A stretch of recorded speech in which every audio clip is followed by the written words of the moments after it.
7, 6, 5, 4, 3, 2, 1. Begin transmitting.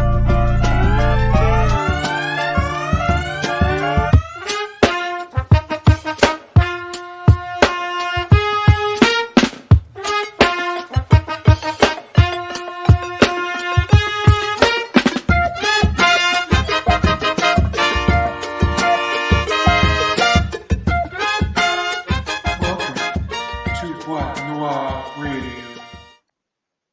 Hello. Welcome back to another episode.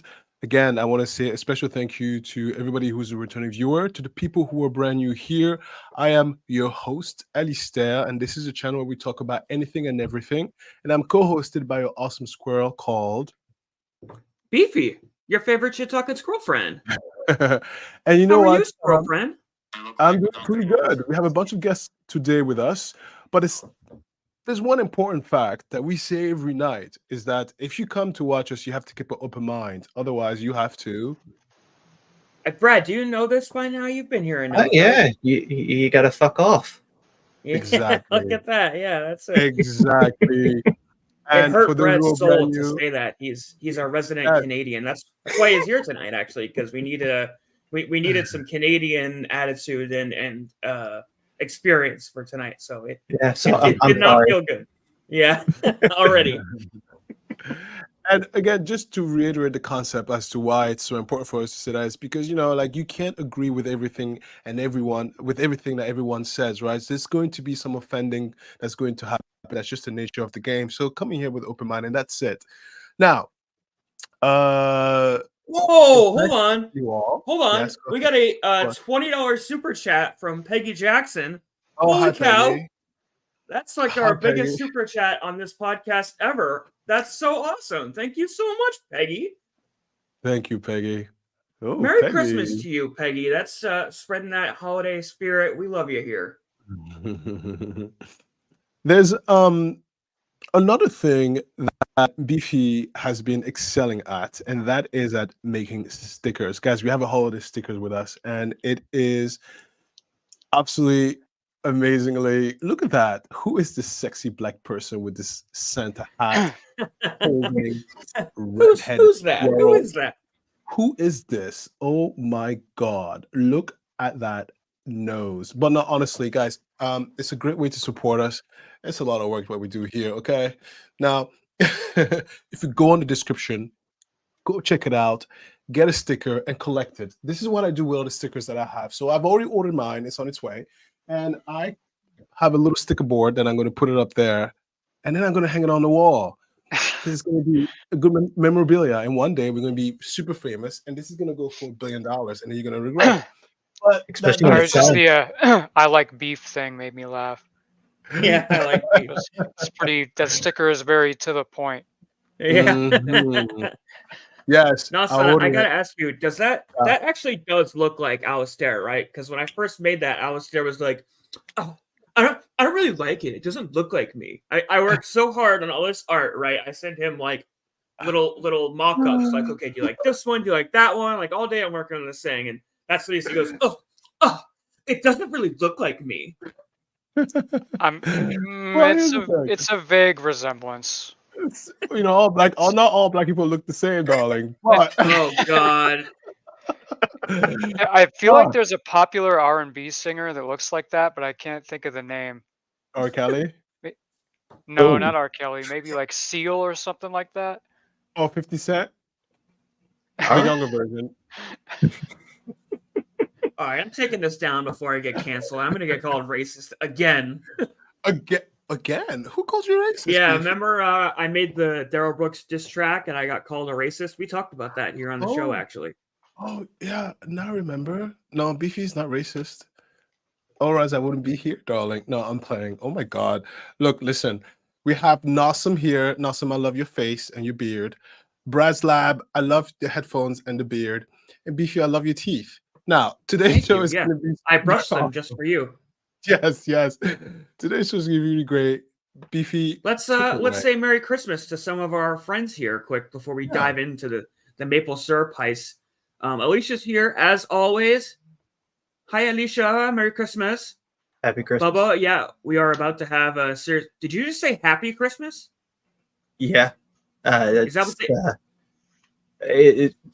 It's a mixture. So you get Merry Christmas and Happy Christmas. I prefer Happy Christmas. Yeah, because that's what they say in England, and technically Canada is a province of the UK, right? Not anymore. Not since the 80s, I think it is. Yeah. But, Oh, you've been not liberated? anymore. Okay. yeah, it's very British still, though. Well, happy Christmas to you too, sir. You're so Carrie funny, says, Beefy. damn it, I was so excited to get to see a Beefy and not Nasan video. Oh, you thought it was like just us, I guess is what you're saying? He comes on our streams if you're preferring just me and Nasan. Kerry L'Etoile. Oh, I love that last name. Kerry L'Etoile. He's very L'Etoile French, is very French. far. L'Etoile, L'Etoile. Kerry L'Etoile. It's beautiful. Beautiful name. Mm. There you go. Well, Merry Christmas. There's already lots of people here. And if you're watching the replay, crew, I hope you have a wonderful holiday. Mm-hmm. But we're going to talk about everybody's favorite food group, syrup. Are we excited today? How stoked are you? So before we dive in, Nasan and Alistair and Brad, do you guys know anything about this story? Brad, I know you're somewhat familiar because you're up in Canada. It must be like urban legend, the mans of myth up there. It's one of those things that you hear it and you maple syrup here, even though Canada maple syrup, it's still expensive as all hell. Uh-huh. And to have something like this happen, just making prices worse, it doesn't feel good. It's one of the most expensive liquids in the world. We're gonna get into that, but it's worth more in its weight than gold. It's worth more than oil. They're like makeup and syrup are like that. They're like it, per gallon of how expensive it is.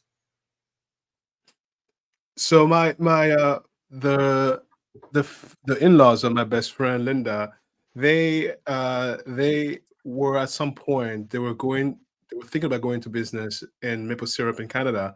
And so there's a little personal story that I not me personally, but she had told me. Long story short, it didn't work out for obvious reasons. So no, it's crazy. Don't play with play with Quebec. Yeah, don't play with Canada and Quebec especially because of the federation up there. Is that what she bumped into? Yes, they don't play. Yeah. No. So yeah, I don't want you to bury the lead. So I'll ask you more about this after we get into our story. But yeah, Quebec and their maple syrup, but honey, don't fuck with them. Okay. They'll burn your house down, literally. Literally. Nasan, do you know anything about these maple syrup heists we're going to be talking about today? No, that's probably because I only eat syrup substitutes such as Mrs. Butterworth and Oh, shame on you. We're going to get into some Butterworth shade today. You have to eat and pure... she who will not be named. Oh, the ant? Okay. Oh, yeah. That's right. Yeah, she doesn't exist anymore. She died off the box. Now it's Pearl Milling Company. Well, I think it's actually technically still on the bottle because it was in the mold, but they took it off the sticker. Yeah, they don't even call, like I just said, they don't even call themselves Aunt Jemima. They're Pearl Milling Company now. Crazy. Yeah. He's so funny. Didn't they get rid of Uncle Ben too? I never heard of There Uncle was Ben. some controversy over Uncle Ben, but I don't think he I did hear that. I think he's still around.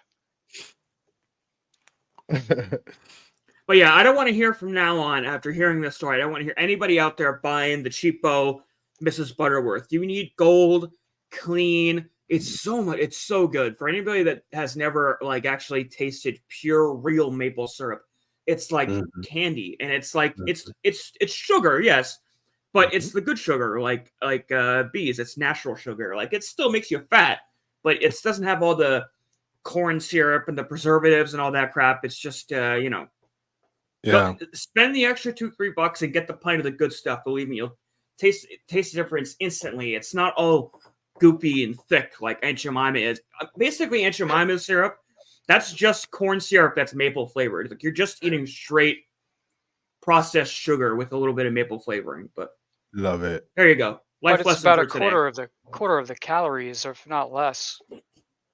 Is that true? If you ever next time you're in the syrup aisle, just compare the syrups. I think Mhm. honey has the most calories by volume, but the syrup substitutes are far and away less calories. Interesting. Mostly water. It's worth it though. It tastes like candy on your pancakes. It's good. Oh, it's maple. All right, but so the reason we're talking about that, obviously you click this video, you know what we're not talking about, but today we seek to examine the most expensive crime in Canadian history that saw nearly $20 million worth of maple syrup stolen from the International Strategic Reserve in 2011 without a single bullet, hostage, or injury. That on itself is pretty impressive. You got to give them credit for that alone. Impressive. Talk about an insider job here. Come in. Yeah. Oh, Christine just wanted to say hi quick. Hi, Christine. Merry Christmas. Hi, Christine. What's French for Merry Christmas? Joyeux Noël. Joyeux Joyeux Noël. Noël. Joyeux Noël. Joyeux Noël. Yes. Joyeux Noël. Curie l'étoile. No, I'm saying. No. So, in what can only anyway. In what can only be described as a Canadian Robin Hood story for the ages, a group of 4 what are dubbed barrel rollers rose up against a totalitarian government that sought to undermine and squash the little guy in the syrup industry. Love An it. industry that per gallon sells more than crude oil and is not only Canada's top export, it's part of Canada's identity as a country. I mean, we all know the maple leaf is right there on their flag, for Christ's sakes. And holy cow, we got another donation here from Lori from Looking at Legals here. Happy holidays, fellas. I hope you have a great 2024. I use maple syrup in everything, including my morning coffee. What are you, Buddy the Elf? I buy it in Costco. That's awesome. Well, Merry Christmas, Looking at Legal. For anybody who doesn't know, she's been on the show. She was here for our Halloween special. But make sure you run over and sub to her channel, Looking at Legal, if you like Zoom too. That's what she does. Very lovely person. We'll have to get her back on. Friend of the show. And a fellow Canadian patriot, Brad. Hello. Yeah. Hello. So, before we dive into the actual heist, we need to talk about big syrup in Canada, but more accurately, Quebec in particular. You see, Canada is responsible for 90% of the world's maple syrup being made, and Canada very closely monitors and regulates who's allowed to harvest and how much is allowed to be sold. This is monitored through an organization called, let me just pop this up here. Ooh. The Federation of Quebec Maple Syrup Producers, also known as Fédération des Producteurs et Séricoles de Québec. How'd I do? I think you did great. That actually sounded quite sexy. That was really like, I mean, it was quite terrible, but it sounded like pleasant to the ear. Like it wasn't. It was it was so American. I love it, but no, it was incorrect. Oh, whatever. Well, do it, of course, the right way. C'est Québécois. Who said that? Is that you, Me. Brad? No, that was not me. It was Nelson. He's taken a little French, so that's probably why he's better at it. Wow. Yeah, in college. So how do you say this the right way, Alistair? Producteur et productrice acéricole du Québec. Acéricole. I still suck. They drop the final consonant in words. Oh. There you go. Well, French people in Quebec do speak a little bit different. Like I have to use brain cells to understand Quebecois speaking, but in writing we all understand one another. Yeah.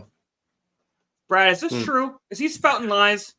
No, there's a strong hatred between real French people and people from Quebec. Oh. There is a the French absolutely hate people from Quebec. Makes sense. They're up to all kinds of shenanigans down there. Up there, rather.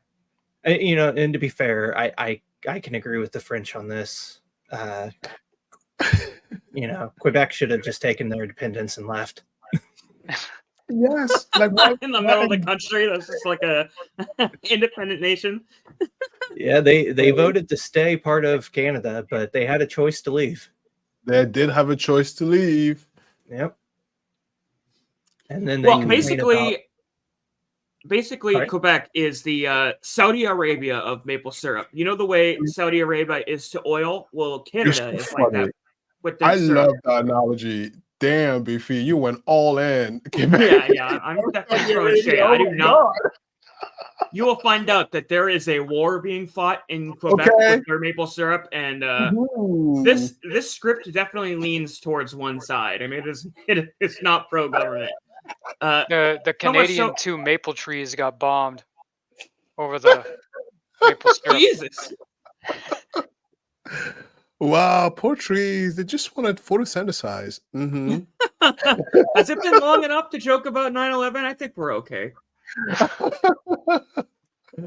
But Wow. just like OPEC, they French have their FPAC, and the FPAC has a stranglehold on the syrup market and is not afraid to dish out heavy fines. Oh, OPEC is the Saudi Arabian oil. Alistair, you probably know about this, right? OPEC. Yes, of course. So yeah, so it's so funny. It even sounds just like it. FPAC is basically that, but in Canada and regarding syrup. They're not, like I said, they're not afraid to dish out heavy fines, sometimes totaling in the millions, or even shut down small sugar houses throughout the province of Canada that are caught tapping or reselling the syrup from their own trees. Their own Yes. trees. It's Mhm. insane.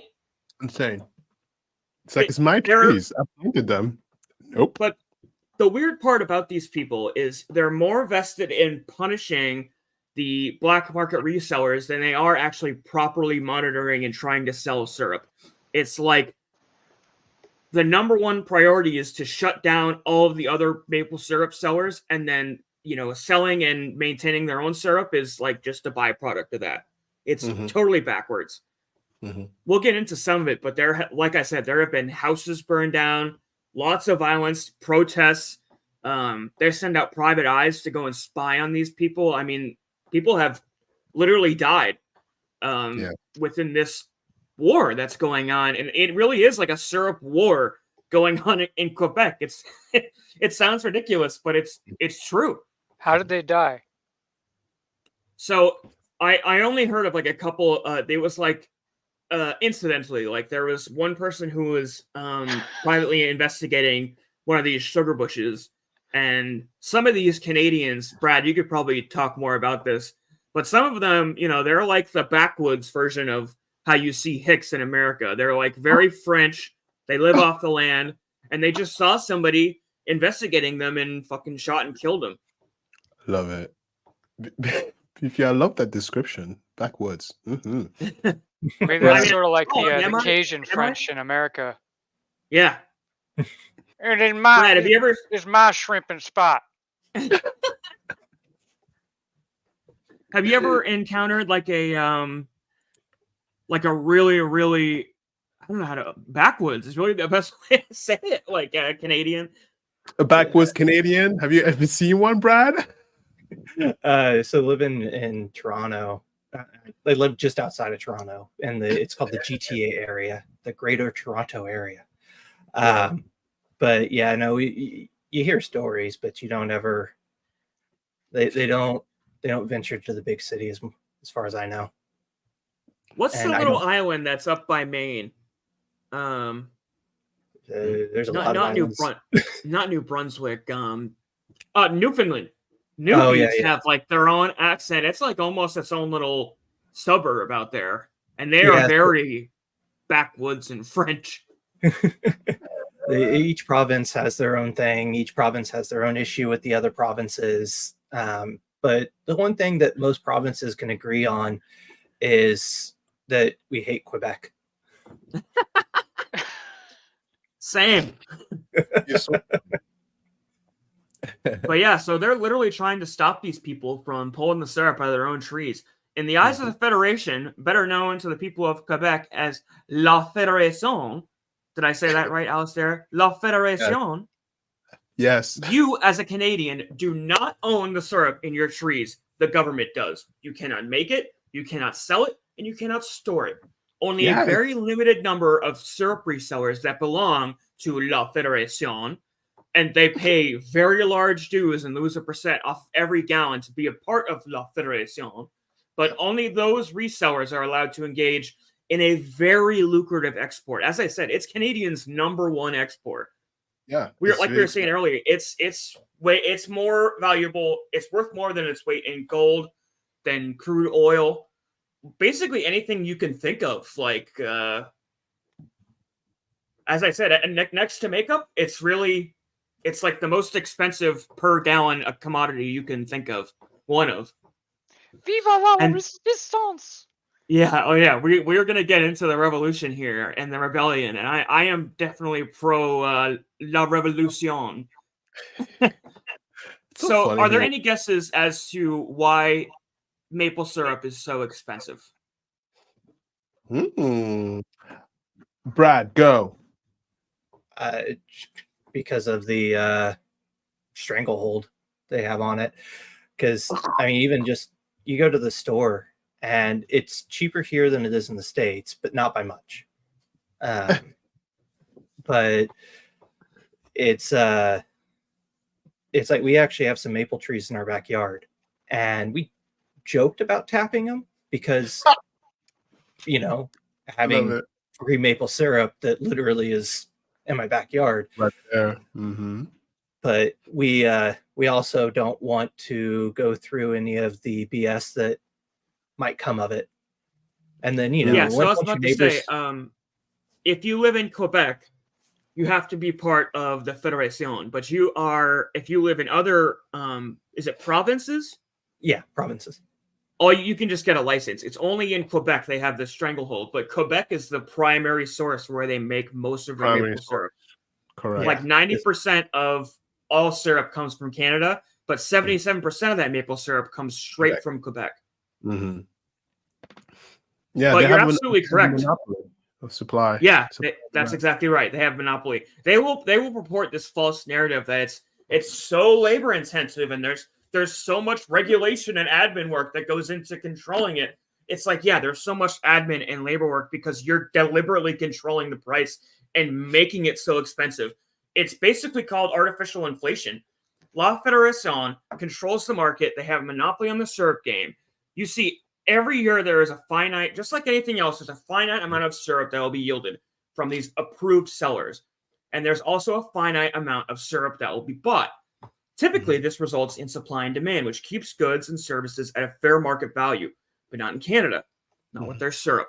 What La Fédération does is they only sell a specific amount each year, with the shortage and surplus being stored and divvied out of the Global Strategic Maple Reserve. Look at all that. And it's Yes. literally just a warehouse where they store syrup. It's as simple as you think it is. It's just lots and lots and lots of barrels of syrup. Alistair, isn't this fucking insane? Yeah, it's pretty insane. And you know what? The government is in on it. So try as you might. You can't get in. Have fun. So John There's a lot Bubba of says, bugs in there. no, actually, those barrels are airtight, and we'll get into a little bit of the chemistry as how it relates to syrup being stored in these barrels. But syrup has a really long shelf life. It's like naturally preserved because I think it's because of the sugar that it doesn't really go bad. That's But, exactly it. Bub- That's exactly it. It's the sugar Bubba's- content. Sorry. Sorry, what? No, go ahead. No, I was just going to explain why syrup actually conserves almost indefinitely. It's because it's a sap produced by the tree and it has antibacterial properties similar to honey. And it's because of the very precise sugar content to water in the syrup. It makes it very almost impossible for bacteria to grow. So syrup, honey, you can leave it on the shelf and it's it won't go bad as easy as, I don't know, high fructose corn syrup. Yeah. Like a Twinkie. You can leave it on a shelf and then come back like a millennium later and it's still good. Like a Twinkie. I'm just going to read off. Go ahead. I'm Go going to ahead. read Go off ahead. some of these. I'm going to read off some of these comments so we have a little break here. Bubba says, I thought hockey and wrestlers were Canada's top exports. Acrobatic the Dragon thought that it's expensive because it tastes good. Very true. You're not wrong, Matt. does taste. Sadie's just saying Merry Christmas. Just getting here. Merry Christmas, Sadie. Thanks for coming. Oh, wow. Hi, We got Sadie. 17 people in here right now. That's probably our biggest turnout yet. So thank you, everybody, for coming tonight. We're going to have a lot of fun talking about these heists. And maple Okay, so syrup. this is... Sorry, what? We talk about heist and maple syrup. Yeah. We have a good time Elvis talking about says, you might have the maple syrup mafia show at your door, do a drive-by and throw pancakes at you, then politely ask you to leave your trees alone. It's funny you say that because they literally call this cartel, the Federación, they literally call them the maple syrup mafia. It's like not a joke. They actually do refer to them as that. You're not even that far from the truth.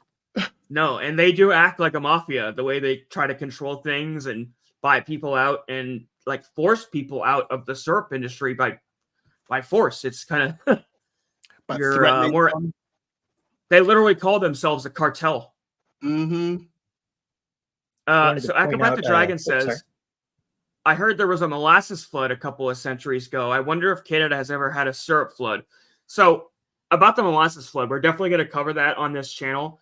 I went to Boston, I think it was not last year, but the year before that. And I was just kind of walking around, just like having a tourist day, looking at all this stuff. And I bumped into the site where that molasses flood happened. It wasn't really that long ago. It was like back in this, I'm trying to remember now. It was like less than 100 years. But yeah, we're definitely going to cover that story on this channel. Have you guys ever heard about the molasses floods in Boston? Brad's shaking his head. Of course, because he's our resident historian. Yeah. People died. Have you ever gone digging for the molasses fossils of like the horses that got trapped in the... No, the closest I would have come to that time period was when I was working in Ireland. And it would have been a cattle mart from the late 1800s, early 1900s. But most of my stuff that I dig is prehistory, so before written language. Robin says, Beefy, you need a reindeer headband on your image of the sticker. I know, I usually make like a little festive squirrel. I didn't do that for today. I should have, though. Oh, Moonfox Studios. I don't think you've been here today. Welcome. Thank you for hopping into our little show here. Oh my goodness, this is so interesting. I'm in Canada, just here to learn. Merry Christmas. How do you say it again, Alistair, in French? Can you wish our Joyeux Noël, Moonfox Studios. Thank you for coming to our little show here. And yeah, Bubba, no, it's definitely a thing. Like I said, the Federación, they literally refer to themselves as a cartel. It's hilarious. Bubba is like, I'm kidding, I'm joking, get out. Yeah, no. It's very real, though. You don't want them showing up to your door. You don't want that. So yeah, back to where we were here. They very much have a monopoly on the syrup industry. If there's only one company that can buy syrup, and that same company is also the only company responsible for selling it, they're basically creating their own prices. You know, they're deliberately stockpiling tens of thousands of gallons of syrup in an attempt to, you know, make it look like there's an artificial shortage, just deliberately to keep syrup expensive. You know, it's under this illusion that it's this precious commodity, you know, they like have to like dig out of the trees, but in reality, they can actually have more of it. They're telling people to stop. Like, that's the fucked up part. It's not only are they storing thousands of gallons, they're telling people in Quebec, you're not allowed. We will fine you if you tap any more syrup because we want to keep it expensive. It's so fucked up. I mean, look at this. They're literally fucking swimming in this shit. Oh, we don't want to run out. Shortage. Yeah. Well, they make a lot of money. They make a poop ton of money. Oh, yeah. It's the mafia. yeah, you're right. Yes, it is. It's actually very similar. Remember earlier this year, there was the egg shortage? Oh, I do remember. We even talked about it on this podcast. Do you remember? Yes, you know, I love eggs. Eggs is like my staple. You're lazy, make an omelet, easy and go. And so the egg shortage, I felt that one. I was like, oh my God, there's no eggs. There's no eggs. Yeah. I love how French you are, that if you don't have time, you're still willing to make an omelet. Yeah. I didn't even pick that up. That's so true. But yeah, I'm the same way, Alistair. I love my eggs. I'll go through like a dozen a week. They're just straight protein. You So can cook them up, good. make scrambled. You can boil them. Oh, It's all they're by my. a chicken. Yeah. Or chickens. Yeah. Eggs are I amazing. definitely felt the egg shortage, but it was Yeah. the same thing. It was like, I mean, before the shortage, eggs were like, what? You could get like a dozen for like $1, and now they're like what, $2-3? Oh, So like yeah, they're 100 to 200% markup. That's like unheard of. yeah. Yeah. And then you turn on the news, and there's all these like stories of warehouses all across the country that are just fucking full of eggs. And it wasn't until we find out like later, but after the fact, that eggs had dropped to an all-time low, and it threatened to put egg suppliers out of business. So what do? They store millions of eggs for a few months and tell everyone there's a shortage, so they can artificially hike up prices, stabilizing the market. Because eggs never came down. Like, there's no shortage anymore, but they're still just as fucking expensive. Because why would they bring their prices back down when they've already established, hey, we can get $3 for a carton? People are just used to paying it. Yeah. It's fucked up. I think they went down, didn't they? They certainly aren't as expensive as they were. Here in Canada, it stayed expensive. Yeah, I don't understand why food in Canada is so expensive like that. I mean, I get it. Maybe you don't have as many farms, but like it's you're not far from the US. I don't understand, like, grocery shopping in Canada is out of this world. Okay. There's been a couple reports that the companies that own the grocery stores have marked up prices, kept them high, and their execs are getting huge payouts. Okay. So it all comes back down to The government being in cahoots. probably. Now, here's a question to relate this to what we're talking about today. Do you think that the grocery store industry is trying to copy and paste the mafia of the syrup? Because So it's funny you say that, Alistair, because they already are. They're doing basically the exact same thing with chicken. So they have. Hey, everybody. Yeah. Right. You're like, I always say, man, you're really good. Whenever you tell these true crime stories, you'll end up just like calling out something in my script, and it's like, funny you bring that up, Alistair. Yeah. I only but yeah, $1 big companies like Tyson or Purdue, basically any company that sells chicken in the supermarkets, they are the buyers and the sellers, and they only buy from specific farmers. So they will muscle out small chicken farmers across the country, and they are beholden to the supermarket by these prices. So it's just like they're just going to pay what they're going to pay, and at a certain point, if they just decide one day they're going to stop paying you less, like many of those companies end up going under because of it. There's actually been a documentary about it. I think it's the sequel to Super Size Me. He opens a chicken restaurant, and he really goes into, it really is like a chicken mafia, just like the syrup mafia. Yeah. So really quick before I keep going on here, Wally World apparently has eggs for $1.89. I don't know where you are in the country, but I just looked it up on my app. 18 eggs where I live is $4.40. Yeah, it's expensive. It is. And I don't mean to play devil's advocate here. I'm looking at my receipt from Market Basket from today. Yep. A dozen large brown eggs, $1.89.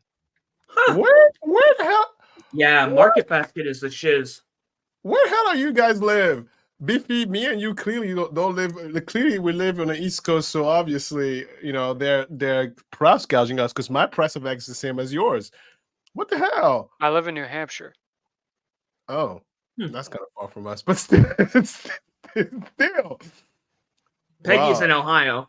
I don't know. Well, Beefy, I guess we have to pay more then. You shopping at the wrong store. That, or you're getting that organic crap. No. Cage free. What do you mean? That's the same documentary. So wait, hold on. About the cage-free thing. That's part of this documentary that I'm talking about too. The claim cage-free, there are certain parameters they have to put to actually put that on a box. And it's not as strict as you think. They actually do it. They show you the difference between what cage-free is and what not cage-free is. And it's literally like a little 6x6 space that's exposed to the sun. That's cage-free. I'm not even kidding. It's like your chicken. Have a little bit of fresh air, cage-free. Yeah. No, you're not lying, man. Oh my lord. But we actually America actually had a very similar thing about this. I don't know if you guys have ever heard about the cheese banks. Oh yes. Yes. Yeah. That's another whole rabbit hole we'll eventually have to go down. But yeah, we did the same thing with dairy in America. You know, we had a surplus of cheese, so we just stored a bunch of it to stabilize the market. Remember how heavy-handed milk propaganda was in the 80s and 90s? Like, remember that whole Got Milk campaign? Mm-hmm. Very You much need controlled. calcium. Oh, you need the calcium. Very Yeah. yeah. Your bones are gonna break apart into dust if you don't start drinking milk. Didn't they recently start the campaign back up again? They did. They did. But you know, they did, Brad. I did see some commercials about it. Got Milk, Yeah. you're saying? The Got Milk campaign? Yeah. Oh, I remember when I was It's young, Got Milk. I watched a lot of wrestling, and they had a campaign where you could send in, I think it was like 13 or 12 of the little UPCs from the milk. And I remember like just saving my milk cartons from school because you have to, it's like milk or juice. So I just saved up like 12 of those and sent them in. And they sent me a massive rock poster. The thing was like literally 6 feet tall. It was huge. And I ended up putting it on my door. So like my whole childhood, we had like this big muscly rock with his shirt open and the fucking Got Milk mustache. I remember. Everybody probably thought I was gay. I was like, why does he like this guy so much? With his mouth covered in white stuff too. Yeah. Oh, all right. Look, go ahead. This is just a quick little clip that's going to show. Yeah, I'm glad I cut you off, Alistair. I didn't want to know where you were going with that. Based on some of the jokes you've made on this podcast in the past, I don't feel bad for interrupting you on that one. John Bubba says rim shot. Okay, okay. You know what? I'm forget this. Yeah, this because I know. Yay! Okay, let's do a little documentary here. Okay. It takes icy cold nights and warm spring days to make the maple trees flow with the sap that Harold and Nicole Varin turn into maple syrup. Now Nicole's defiance of Quebec's strict syrup cartel has them facing huge fines and worrying that their daughter may never have a chance to run the family business. Next year, it's going to make 100 years that Varin is in this land. So it's very important. I made this fight to give her freedom. When we start, we were free. OK, la couleur, elle change. Hein? Most. Sorry, I hate to interrupt, but Sorry. To syrup. Oh, like their toast thing. Yeah, to syrup. Yeah. All right, sticky oat. Yeah.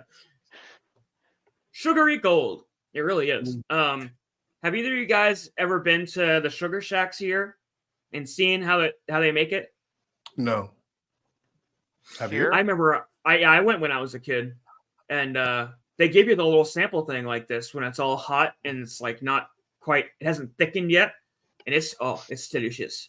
I could drink like a pint of that. Doesn't it taste mainly like it's mostly water content? Like it's sugary, but it's like it's not thickalicious, viscalicious. Yeah. It's smooth, delicious, right? It's delicious.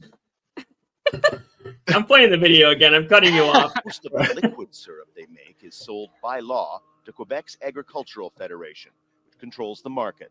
But Nicole also makes maple candy and other sweets to sell independently. That's landed her and dozens of other small producers in expensive legal battles.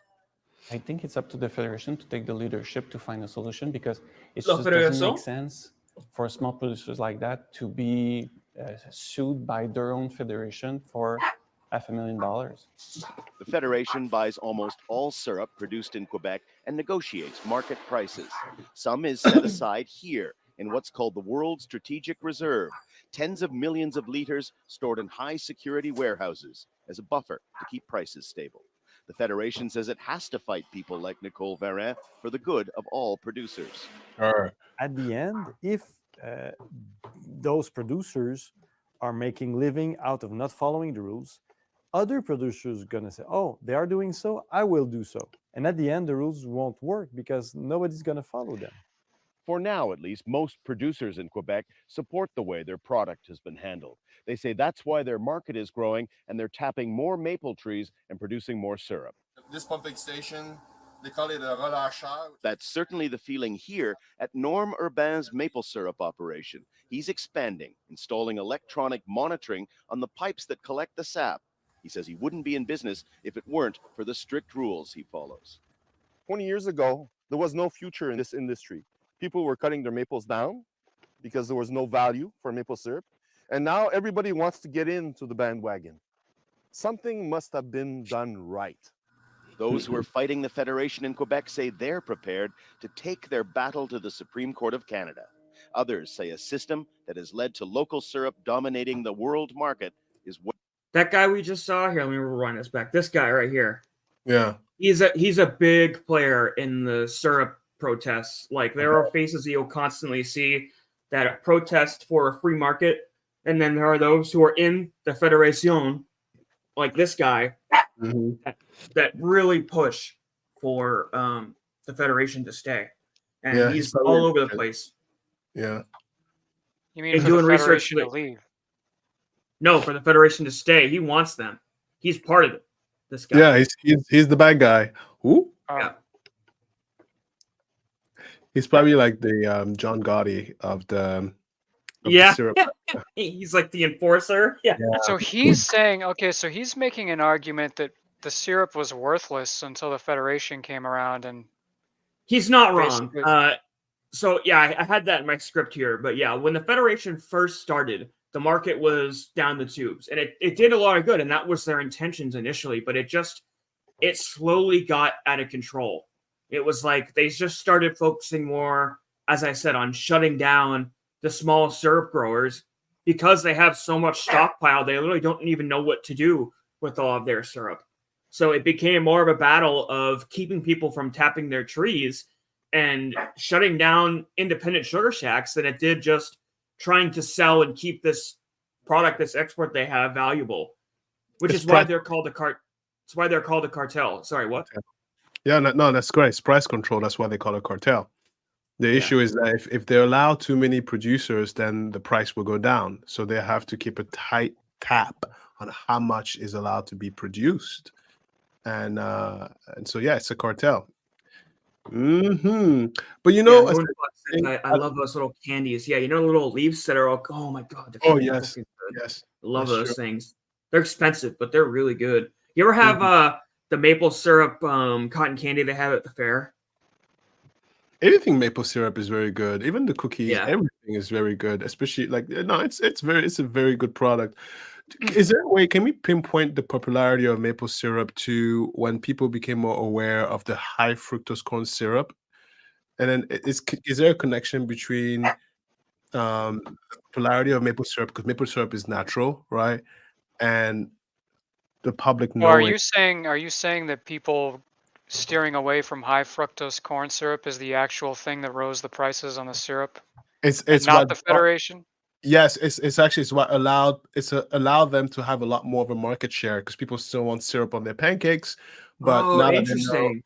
There's corn fructose syrup. Maybe I'll go to maple syrup, right? So the marketing was like, hey, go to maple syrup. It's natural. There's no fructose, high corn, whatever.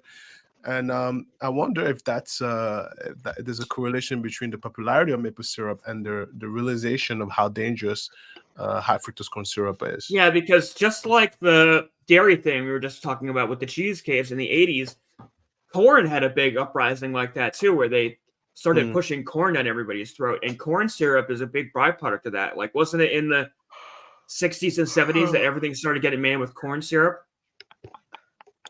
Yes. And awesome. How dare you? But yes. He's tired.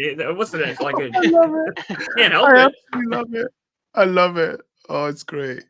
He's like, oh, you guys talking about your cheesecakes and your syrup prices. Fuck off. I love cheese. Well, yeah, simply put, there is a war going on in Quebec, and it isn't fought with rifles and bombs. It's fought with trees and barrels. It's a war between the black market syrup sellers, referred to as barrel rollers, and the government that seeks to monetize and control what they believe was given to them by the God-given land. Wait, did you put God-given land, or was that written somewhere? I saw a video where there were a lot of people saying that, like, this is our country. The God gave it to us. This is God given. So I wrote the script, but yeah, there's a lot of people that say that. Oh, love it. God-given land. Okay. This is the Canadian Trail of Tears. Yeah. Oh my God. They seek to monetize and destroy. What was it they were chanting when the Boston Tea Party? It was like, no more Taxation without representation. Yes, yeah. You were all fired. This is so funny. Yeah, okay. Well, good point. But yeah, as we just said, at the end of the day, the Federation started with the best of intentions, but they were just trying to stabilize what was a volatile market when their biggest export was at an all-time low. The Trail of Syrup Tears, yeah. Yeah. But once they saw how much money could be made, they just got greedy, and they became this evil, oppressive, totalitarian enterprise that gets referred to in the same breath as the mafia. Like we keep on saying, they call themselves a cartel. Mm-hmm. And this war between La Federation and the Black Market Rebellion has gotten really nasty. Like I said, houses have gotten burnt down. There's constantly protests, private investigations. There have been a couple of deaths, and they're all surrounding these underground sugar bushes. Trees have been cut down. I'm trying to understand your graph. Sorry, don't mean to interrupt. It says price. So this is what a monopoly is, yeah. So this is like typically what you see in a fair market, like prices driven by demand. It's like how much people want it dictates the price and how much there is. But with the fair market value, where they're the buyers and the sellers, it looks more like this. Like, yes. Yeah. Sorry, I had to do that. Oh my God. That was good, Beefy. Wow, what a squirrel. That was Yeah, really you're good. a finance guy. I knew you'd like that. See, this graph is more in my ballpark. I understand this one. Yeah. Yeah. Oh my God. So now you kind of understand the environment we're in and the motivation behind these heists. This wasn't just a financial endeavor. This was like a coordinated attack on a system that has held its foot on a little guy's neck. It was a rebellion against the maple mafia that sought to tighten its grip on a lucrative maple industry, but more importantly, a Canadian institution that is held in such high regard it's literally on their fucking flag. They're not stealing syrup, they're liberating it.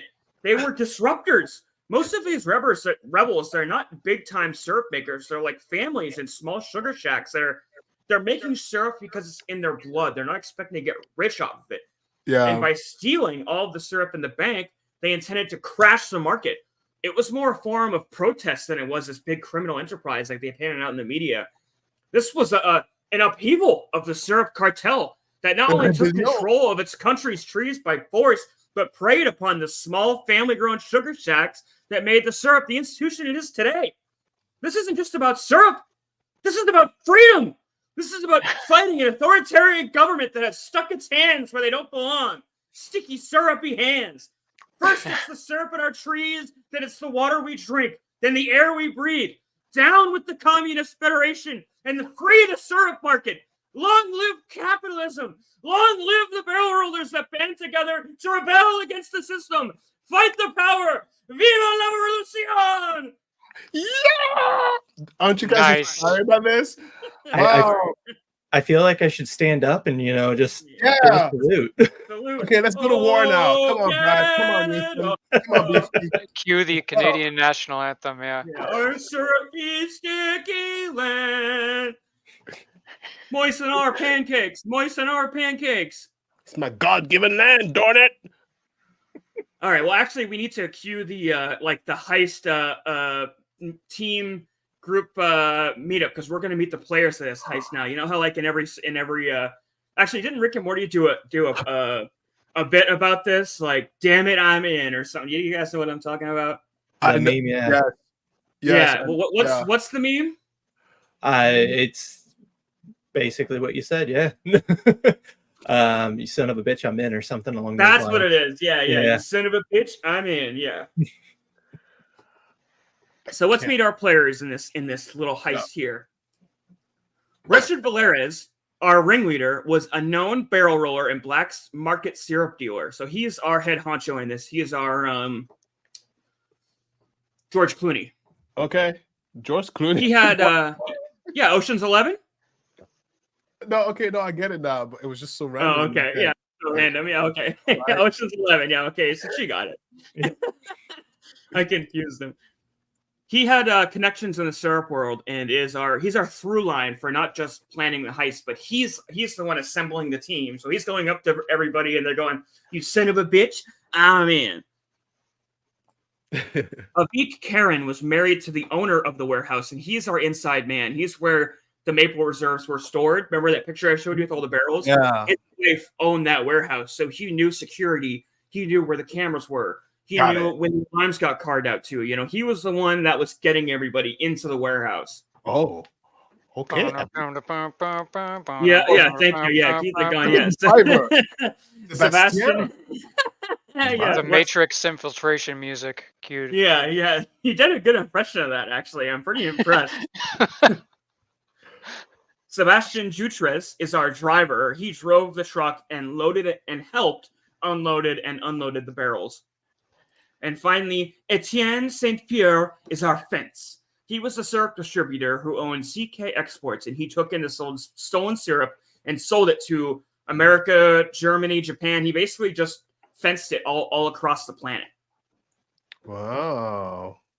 There they are, the Syrup 4. It's not Ocean's 11. It's the Syrup 4. Wow, only part of the team. Where do I fit in? I know, me too. They look like they're having fun, you know, just like a dim-witted, lighthearted bunch of boys, you know, just like having a couple cold ones after a big heist. I'm in. Actually, better yet, they probably went to a diner and got pancakes. Like, you know, boom, baby, we did it, you know. Yeah, probably that's what happened. All right.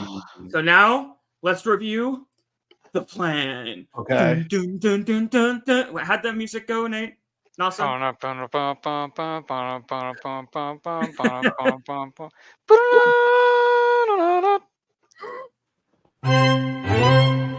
A stick figure theater.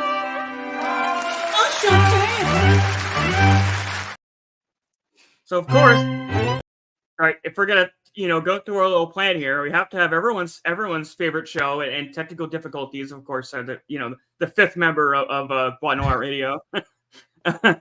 So, step one, with all the workers gone for the day, Nelson, can I get that down track again as I go through this?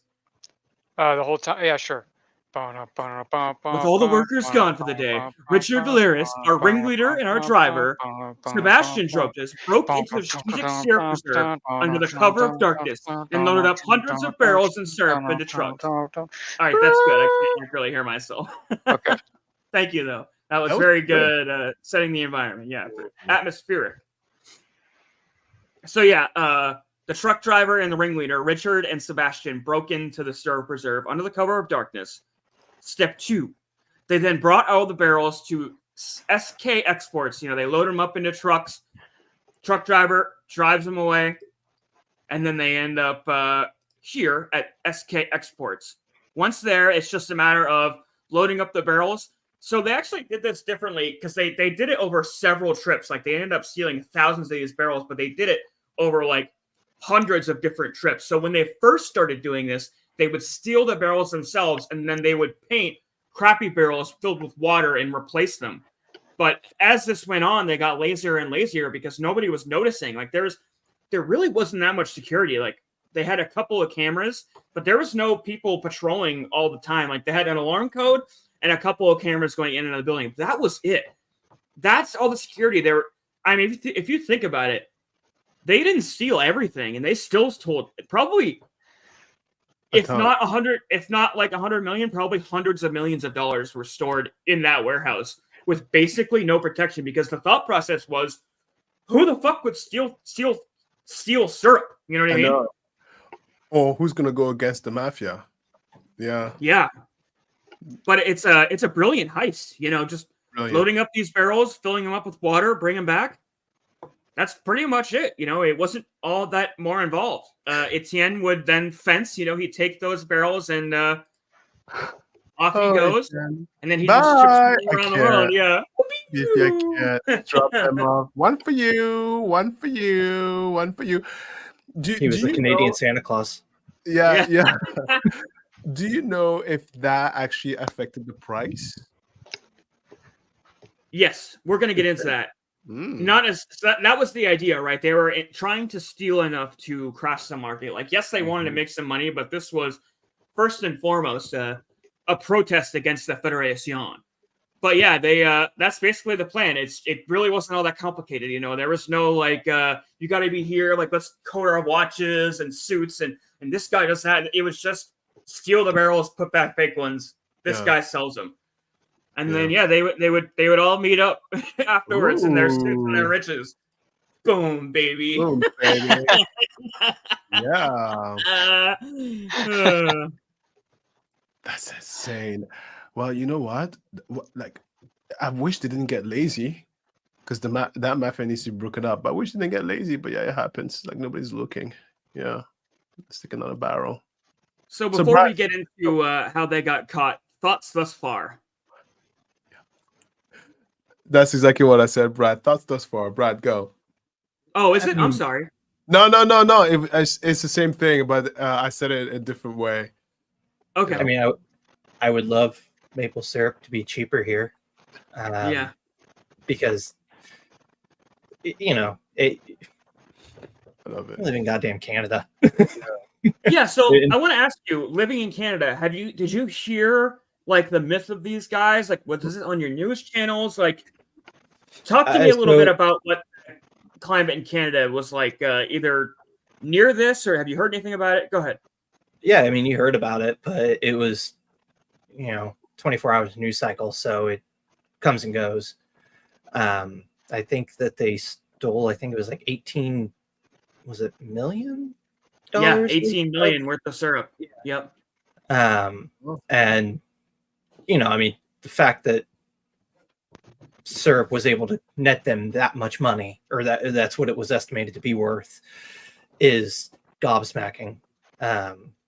Especially because, like, when you showed that photo of all the barrels. So we go to the store and we buy our maple syrup in a tin. Yeah. And then we come home and just put it into a glass jar. Uh-huh. And it kind of made me think of when we go to the store and buy the tin, seeing them all lined up on the shelf and just sitting there. Yeah. These little tins came from big tins at one point. Yeah, that's right. It's like more of an aluminum enterprise than it is a syrup enterprise. Just selling more aluminum than they are anything. Yeah. But that cost is transferred to the consumer, so they're not paying anything. We're paying for it. Yeah. Nelson, what do you think? How much does one of those big tins cost you in Canada? I don't honestly know. It's like, just normal tin. It's not like a, big jug of it. But I don't know how much it costs, to be honest with you. I don't pay much attention. We buy it because it kind of feels like you have to. Yeah. In Canada. I just actually, wife just texted me. It costs $10 for the little tin. Oh, that's not bad. That's not bad. No, it's cheaper than buying. Thank you. $10. That's not bad. Yeah. Wait. So in America, you can get. I looked this up. You can get an 8-ounce bottle, so it's pretty small, 8 ounces, and that's $10 at like Walmart. Okay, so yeah, because like I think it would come out to $8 USD. So and that's it lasts not bad. us. No. I'm just gonna switch to honey. This whole thing is out of control. Yeah. It's like changing to electric vehicles. Corruption has to stop. Yeah, disrupting the system. Yeah, somebody has to put their foot down and stop this cartel. Yeah, has to be the consumer to do it. Unfortunately, Nelson, what do you think about these guys? They're some pretty up and coming criminals, huh? That's pretty funny that they did that. I'm invested in the story now. I want to see what happened. Did they all get whacked? They all go to They jail. get their feet put in cement and thrown into a river. Thrown into a big vat of syrup. Oh, yeah, that is appropriate. That explains the taste change. Candied for the next millennia. Yeah. It's like those the bugs found in ammonite or whatever, like millions of years later. They're gonna, stick a syringe in there and make like a Jurassic Park, but for people. It was amber. Amber, okay, yeah, whatever. No, I was close, right? Ammonite? Okay, no, Brad's an archaeologist. Isn't like ammonite similar? No. Amber is what you're looking for. Yeah, ammonite. Fuck you all. So funny. You guys know the lollipops that when I was a kid, it was an insect wrapped in a lollipop. Do you remember those lollipops where there was insects inside? Oh, is it a real bug? Yeah, like it was a real bug, and then it's a lollipop, and then you suck the lollipop, and then until you get to the bug, and then the bug is edible. And I remember I would buy them, and I'm like, okay, I think I'm done. But some people would just lick it all the way to the bug and have a good old time. You don't remember these? Maybe it was. They still have them around. That's a Mexican thing. Oh, okay, yeah. With the but I guess it was discontinued here in the U.S. because I've yet to see it again. But it was a big craze when I was a goober, well, not a goober, but How many licks does it take to get to the center of a spider's belly? But the funny thing is, the ooey gooey center of a spider's poison sac. Well, they had some crazy ones. They had cockroach, scorpions, beetles. Yeah, but I bought the cockroach one because I'm an idiot, and of course I never got to the end of it. I was like, okay, that's enough. But it was just well, you guys don't know. You guys didn't experience that. All right, I guess I've never tried it. I've seen them around. You seen them around? Okay. Yeah, there's like Mexican convenience stores around me, and they sell stuff like that. Oh. I remember going to little shops in Mexico too, and I remember seeing the little candies with the scorpions in them. There was like tequila that I actually bought a little bottle, and I drank the little tequila with the scorpion in it. That's typically a worm, though. They usually put a worm in the tequila. That the worm is supposed to be the key. They call it. It's supposed to unlock some epiphany. It's like the mezcal. Is it mezcal Mexicans or something like that? That was like the fable that they used to. The worm was the key. By the time you get to the worm, odds are you're pretty drunk. You're seeing things anyway. But anyway, I've realized when you were saying ammonite, I think what got you confused is you were thinking of ammonite, which is a Pokemon that is made from a fossil. You're probably right. Maybe that's it. I don't know. Whatever.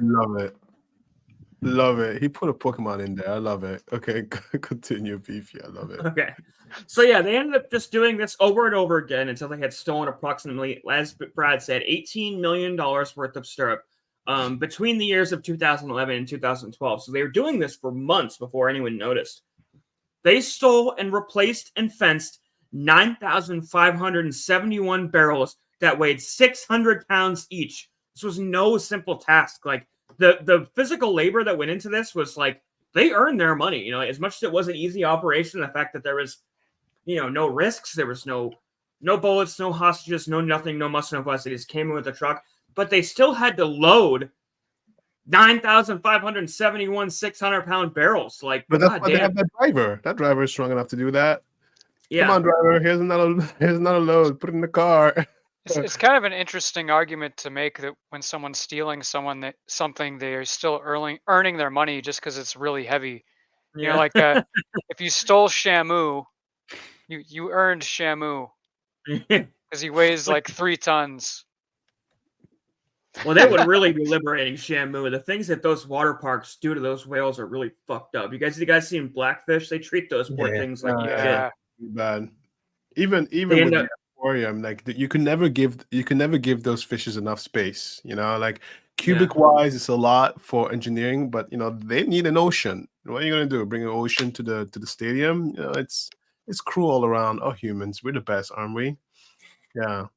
Yeah, I'd never heard of depression in like sea animals before I watched those documentaries of like the whales trying to unalive themselves because they're like ramming their face into the Jesus, so sad. You know. Oh, Luckily, it's like mostly outlawed. They're not outlawed, but they don't. Not a lot of people do it. I think Shamu is like one of the last remaining in captivity. What kind of whales are they again? Not attack whale. Attack whales. Like orcas.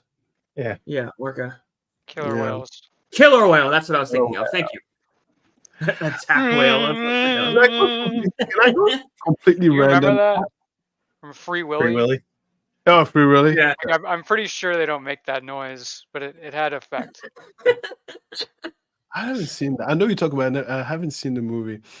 I remember that came in the VHS clamshell. They had like the little necklace, and I wore that necklace to school every day for like months. Free Willy? Yeah, just like Oh, really? Indian in the cupboard came with a little Indian action figure that you were supposed to go put in your cupboard and hoping he'd come alive. Yeah. Hopefully he come alive? Yeah. Oh, That was back wow. in the day when like they actually used to like put little cool toys in your cereal and stuff like that, wow. and you could get little extra stuff. So the little kids will wait, like, oh my God, not today. He's not alive. Okay, maybe tomorrow, like that. No, the magic of Indian in the cupboard is you just close the door and open it, and then the Indian's alive. Have you not seen this fucking movie, bro? No, I Have haven't. you even seen Free Willy? It's like, so what happens at the end? They kill it? No, he jumps over the kid's arm. What do you mean? I'm okay. No, I haven't seen it. So I'm like, wait, what? Okay. I haven't seen any of that. Sorry, I was too busy doing some funner stuff.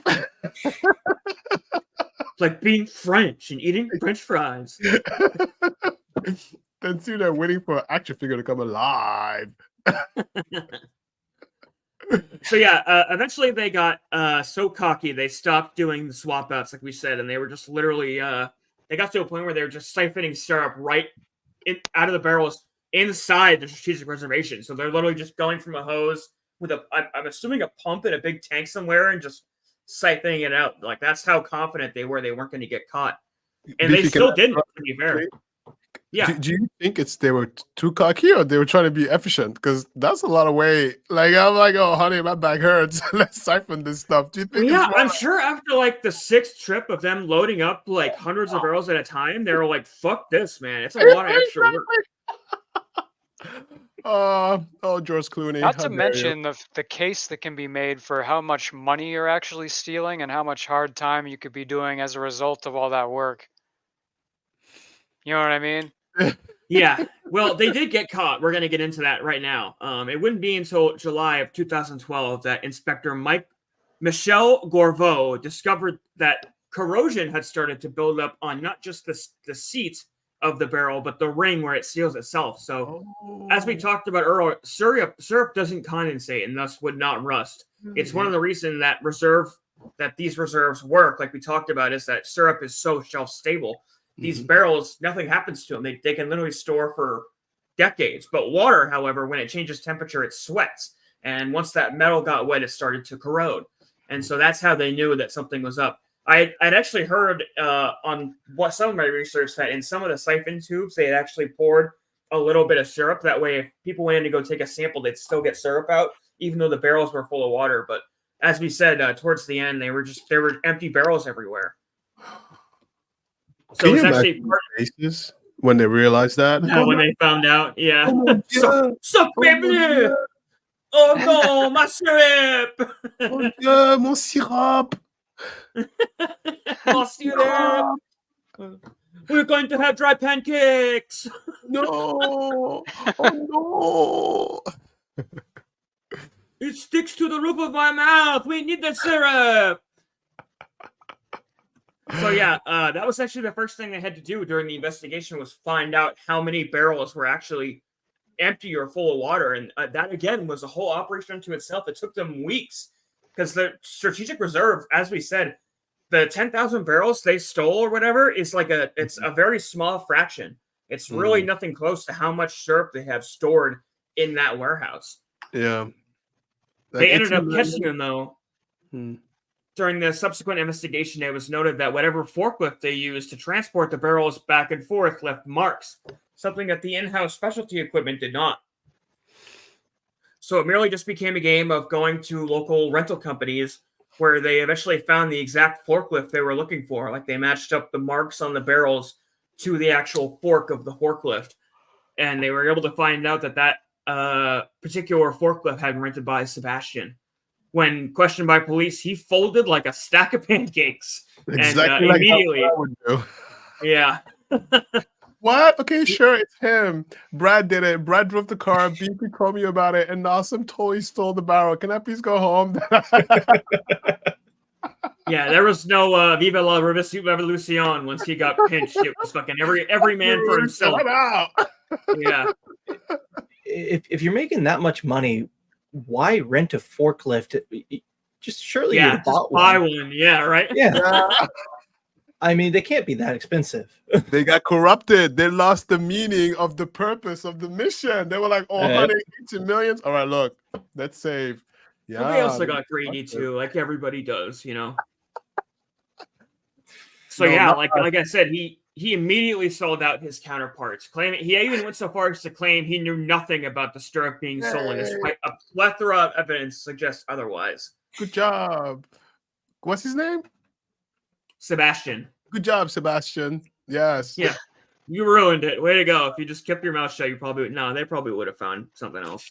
Oh, it's so funny. Sebastian was Although they had indeed made a dent in Canada's reserve that they stockpiled so much goddamn stirrup to keep that shit expensive, it genuinely had really no effect on market prices. Like there was a small dip, but nothing to even like make them flinch.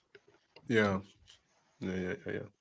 Although it did ultimately hurt the government's wallet, which may have initially felt like a win for La Revolution, until sentencing came and over 13 million was dealt out in fines.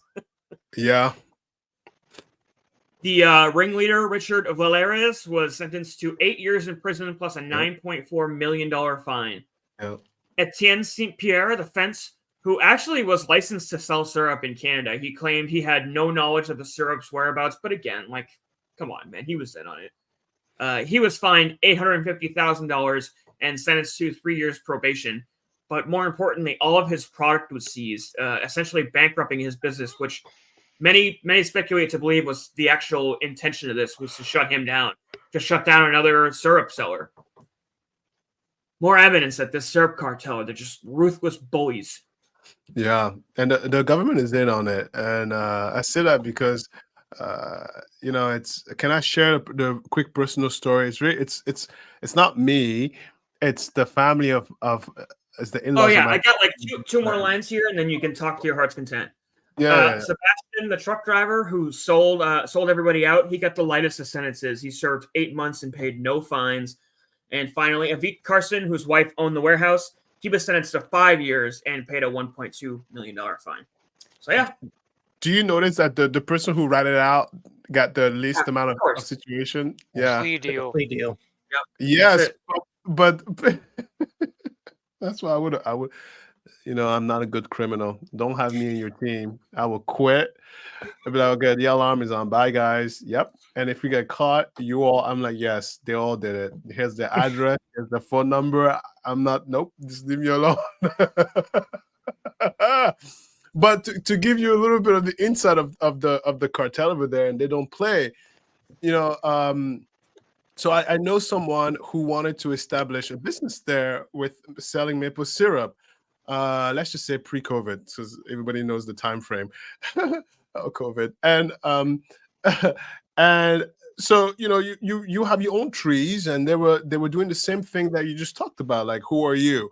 What you gonna do? And that my friend was like, this is my property, these are my trees, what the hell I want. And so the hell you don't, because eventually at some point they started going to the property, cutting down his trees. Oh my god. Yeah, they were pretty much damaging the stuff. And so he goes to the authorities, because you know you have cameras and stuff, and they didn't do squat. And he was like, wait a minute, what's going on? What's happening? Help me, someone help me. And everybody they would just be like, no, we're not fucking with the government. You're on your own. Yeah. Yes, and I ask a lot of questions. I was like, "What do you mean nobody did anything?"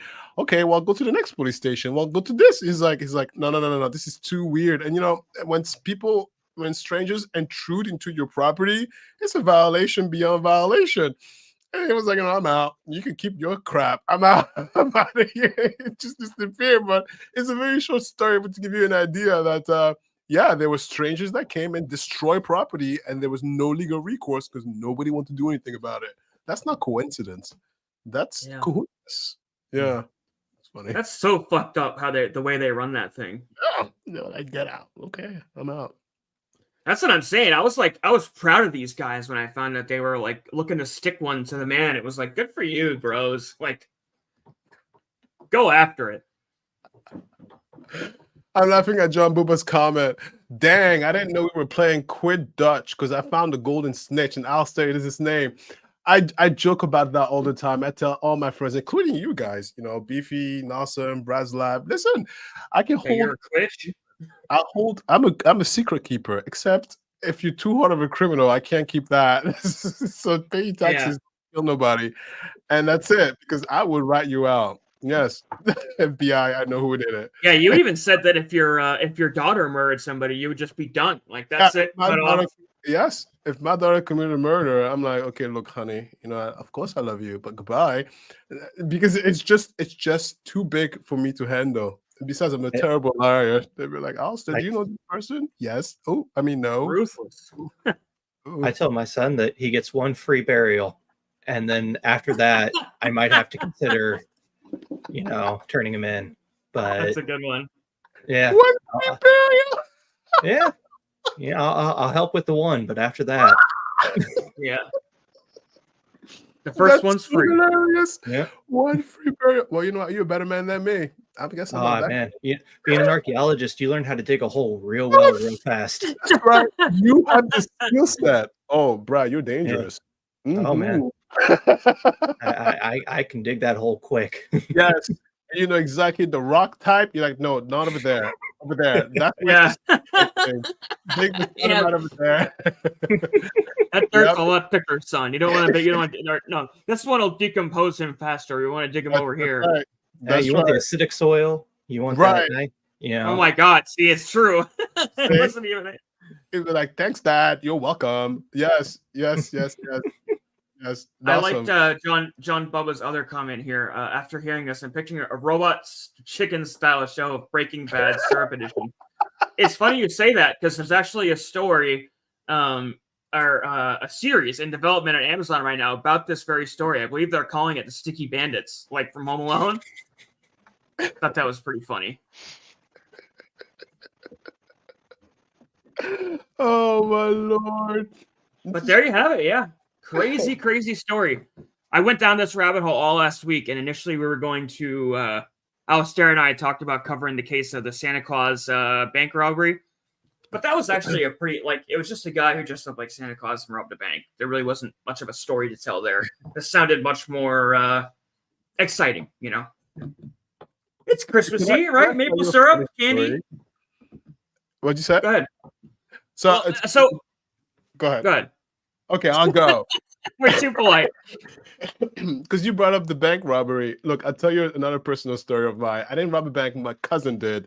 A bank in America.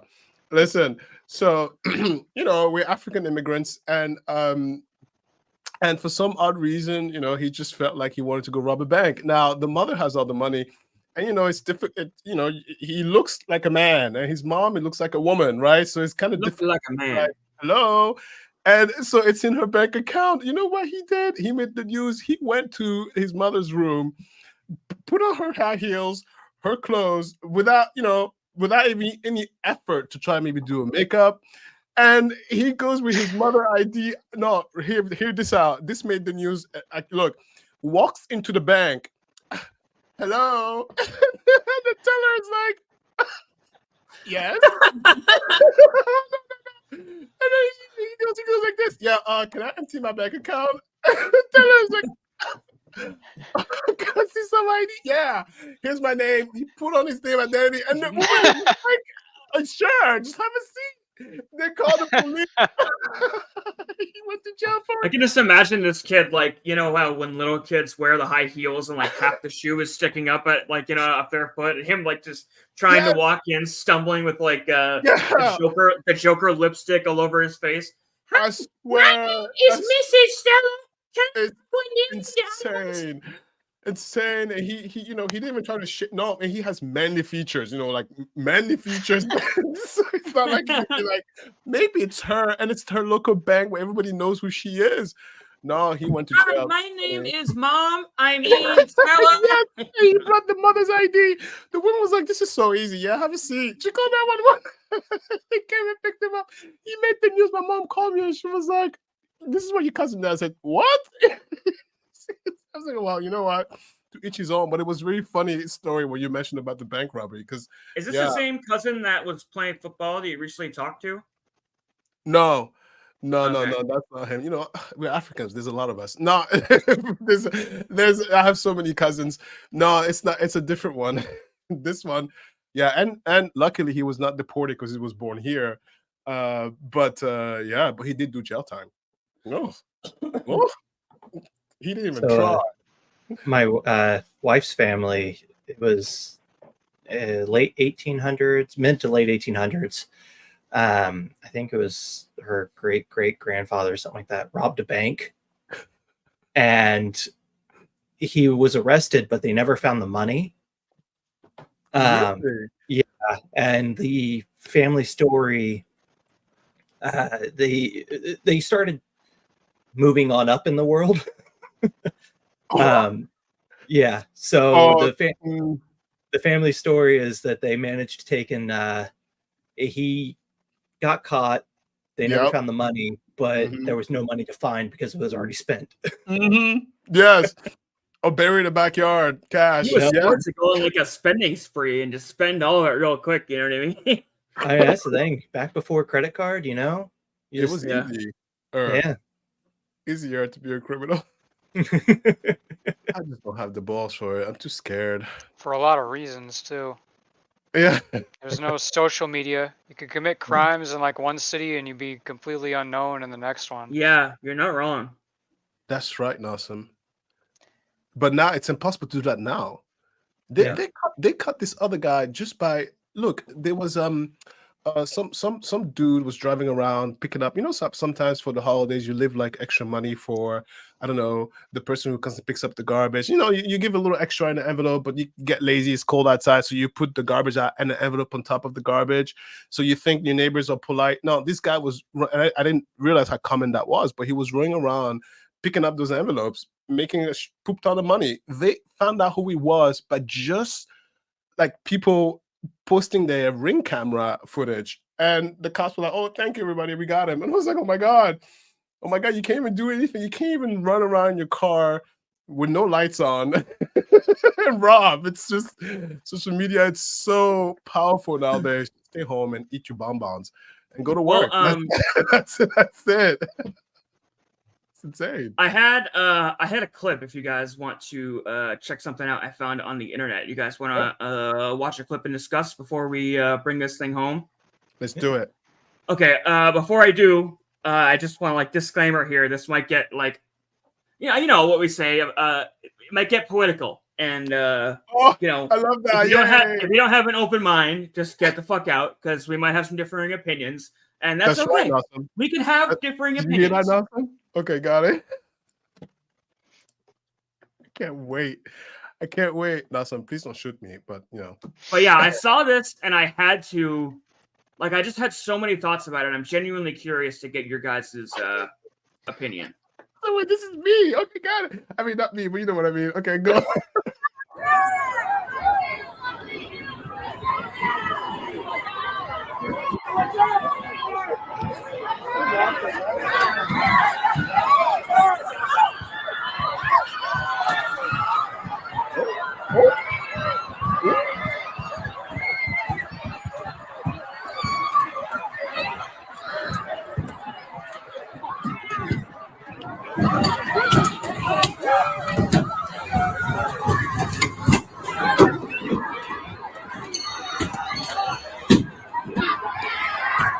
There's always one white skateboarder. I know. I was just about to pause it and say that. Why is there always one white guy who's taking it way too far? It's it's even about you, dude. And he's always a skateboarder. It's just like in the Kyle Rittenhouse case. Yeah. The Oh guy that yeah. came That's after right. him, he had a Yeah, he he was had a trying to hit him skateboard. with a skateboard. Yeah, he did, and he got shot. That's the one that got killed, right? Uh, one- No, I think no, I The think he one got that came shot in with the the arm. skateboard got shot. He was Oh, the one okay. that got shot in the arm that testified. Oh, shot in the I arm. believe so. I believe so. I didn't watch that trial with Oh no, Rittenhouse. you know what? No, there was a guy with the skateboard, but he didn't end up getting shot. The guy that got shot in the arm pulled his own gun out. Oh, you're right. You're right. I You're right. remember. Okay, so So Beefy, for what do you- hang on, before we dive in, for anybody that's watching this at home, I just want to describe what we saw really quick. It was just basically a BLM protest, and there was a truck that was driving through the crowd, and you can see people are they're kind of getting pushed out of the way, but they're banging on his car and slamming on it and screaming and throwing Yeah. things and like trying to break into his truck. And so he Yeah. eventually, and he's carrying a trailer, so it's not just one truck; it's a truck and a really big trailer. And then he eventually like just speeds through. And initially, when I saw this, I went to go into the comments, and I thought I knew what the comments were going to say, and I was really shocked. Almost everybody exclusively were making fun of the protesters. And I just thought it was really interesting because this is something I've noticed on YouTube.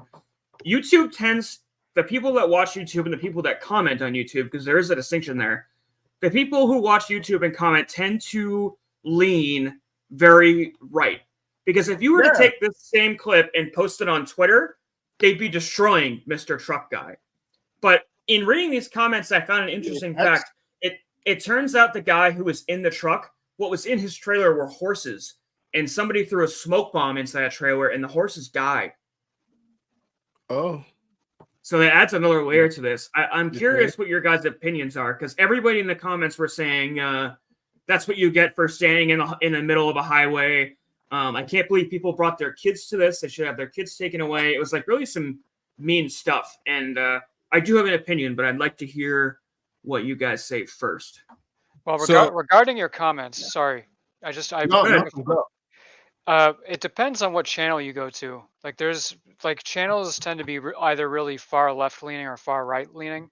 Mhm. There's left leaning channels where if you go through the comments section, you will see what you would have expected to see, but probably it depends on where you viewed it from. Yes, it depends. Yeah. I've just noticed generally, like on channels that, like this video, for example, was on a Now This channel, so it's not taking any lean one way or the other, and that's where I see most of it is like on channels that aren't making a distinction one way or another. Like I've even had, okay, so here's an example, right? I made a video about this lady who claimed that the Darrell Brooks case was racist, like he got convicted over racism, and I said in that video, like before we talk about this, I just want to put a disclaimer out there that systemic racism is real, because I do feel like systemic racism is real. Like you see a black person get convicted like 10 times over for like pot. Like there's tons of black people in jail right now that are like getting really long prison sentences for, if the person was white, they wouldn't have gotten that same time. So I thought that was like kind of a common sentiment, but I got absolutely flamed in the comments. Like I had people unsubbing for me and like, wow, I thought I liked your content. Systemic racism is a myth. And these people started going in. Well, okay. Brad, you go first. I'm curious. All right, Brad. So the Black Lives Matter thing. So my family's very diverse. We've got, people of color in the family. And it's when a little side story, my wife and I actually took our niece and nephew to a baseball game when they were younger. And even just at the baseball game, the amount of comments that people were making to us about them. And I'm talking like our nephew was 7, our niece would have been 9, I believe.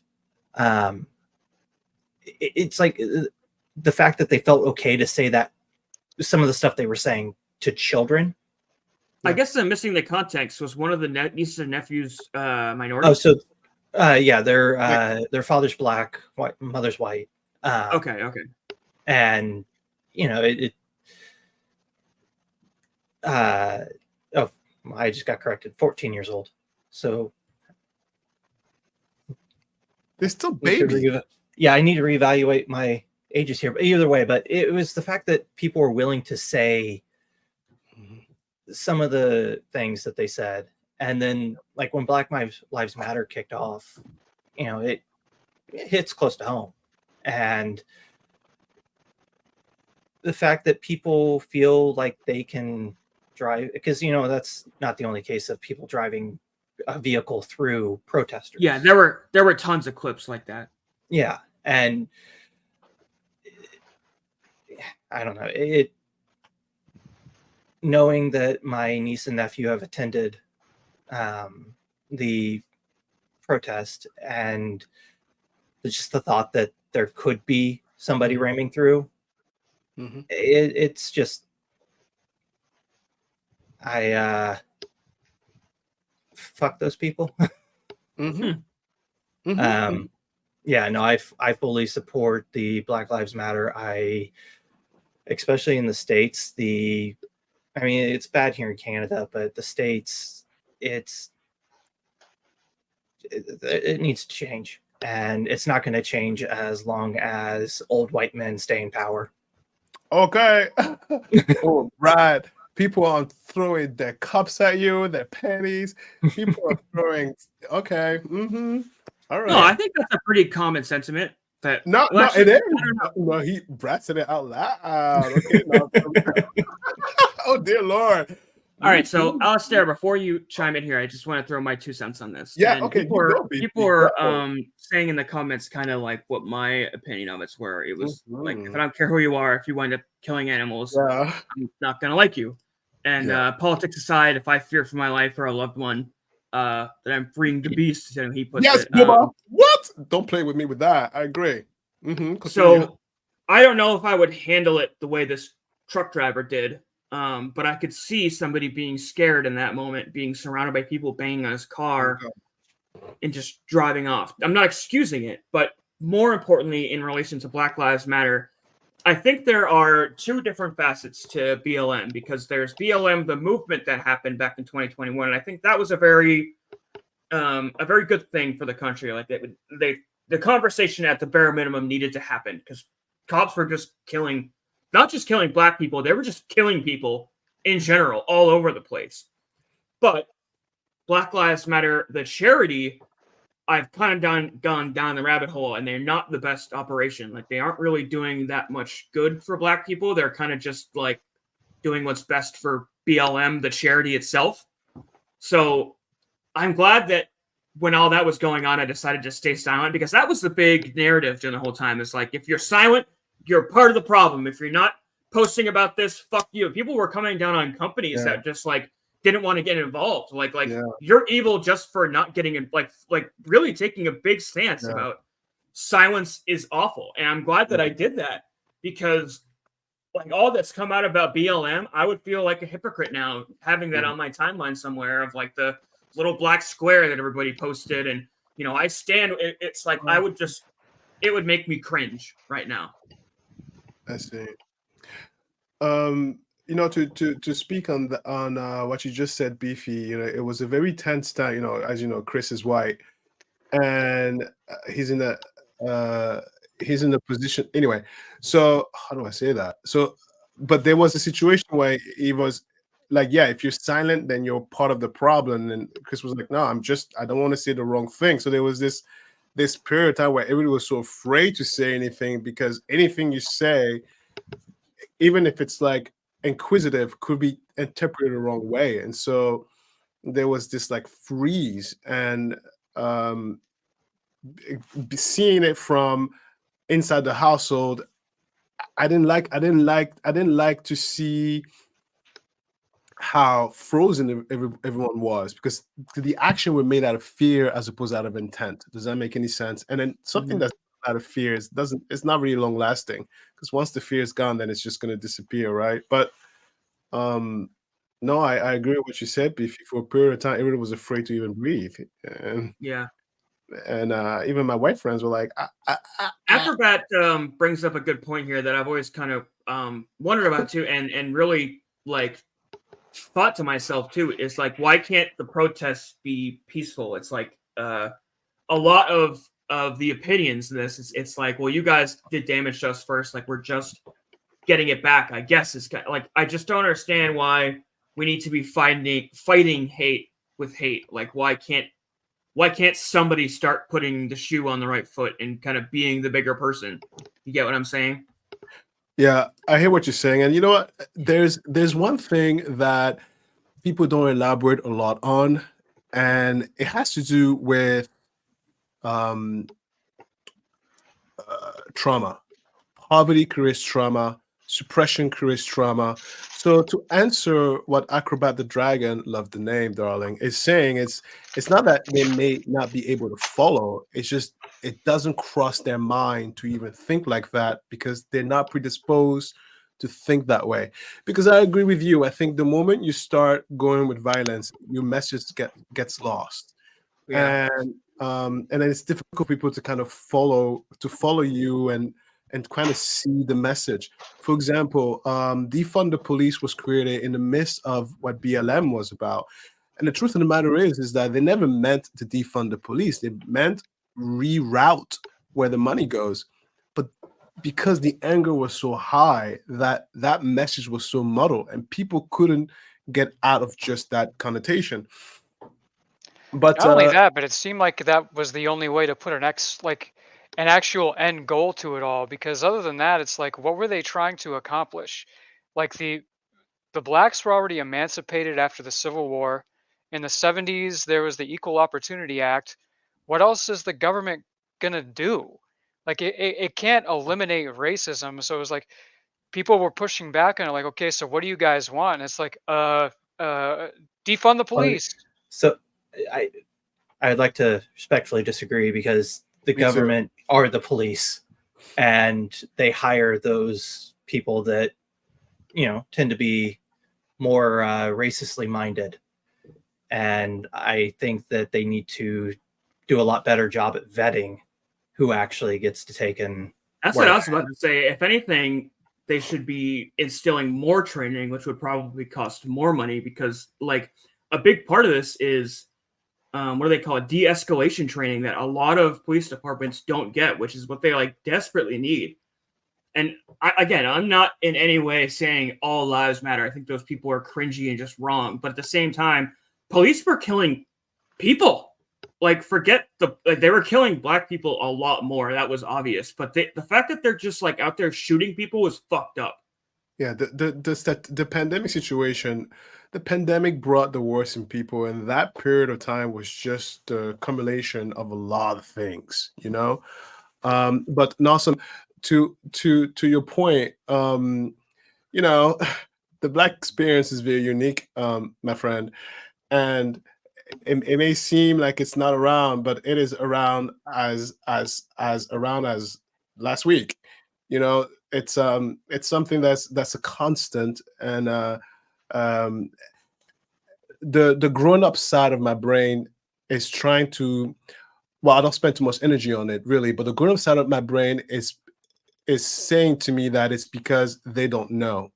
They are not educated enough to make a split decision that is not biased, right? And I go home, right? But I think it will be important and essential that conversation be openly talked about, and because it happens all the time, if you know what I mean. Mm-hmm.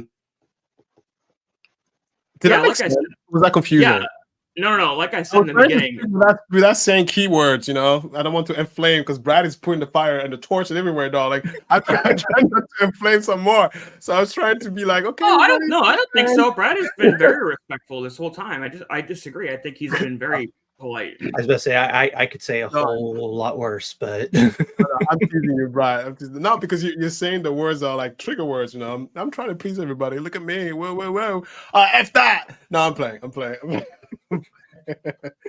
But let me tell you, if I was in that car and people were banging on my car like that, I don't care who in front of me, I'm pressing the gas. You better get the hell out of here. Yeah, because it's very dangerous, and I think that's not. In fact, they killed those horses. It's like it's so backward and against what the message should have been. Like you're protesting for ending violence, by using violence. It's so dumb, and it's like it just really fucking irritated me when I saw that. I was like, "Are you fucking serious?"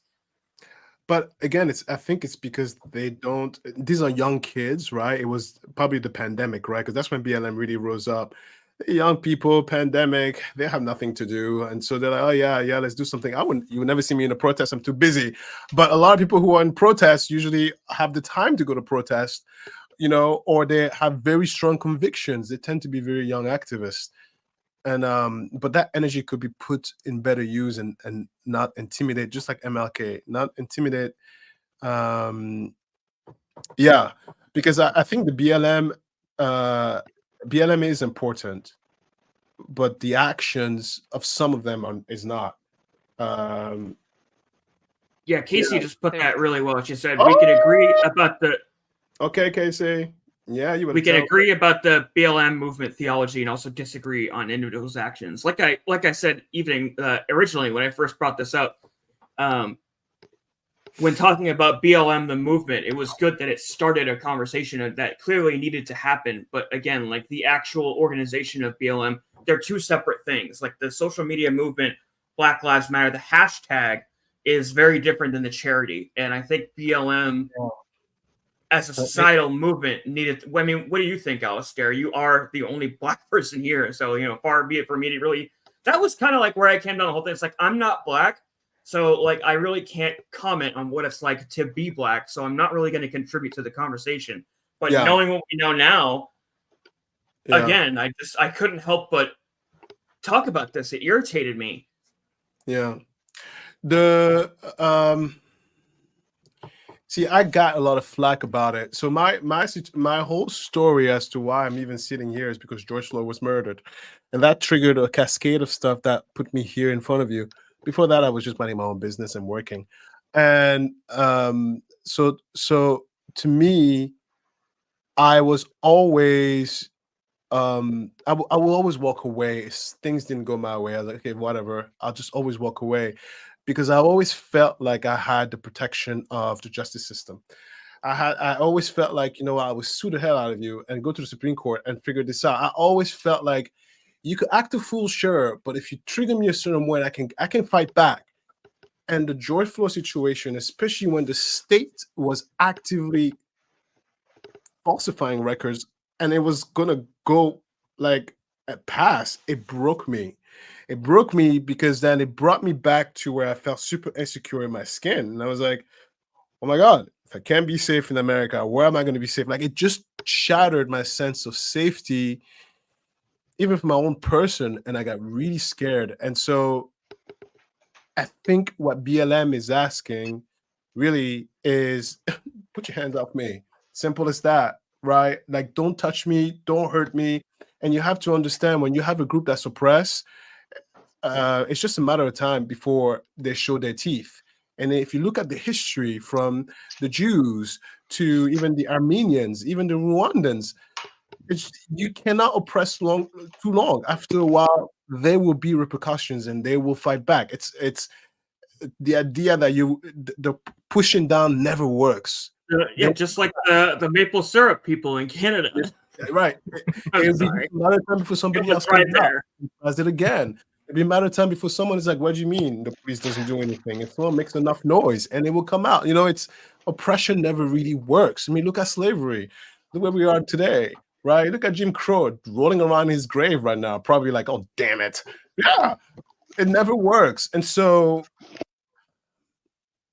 that's what I mean. And, I have in-laws who are white. I have in-laws who are trumpets. It's... I'm awesome. And no, I'm playing. Trumpet. I've never even heard that before, dude. Trumpets. That's a good one. Oh, did you guys hear that he can't run now? Like they banned him from the election because they labeled him an insurrectionist. Yeah. Well, I'm not a big Trump fan. I'm not a big Trump fan. But listen, no.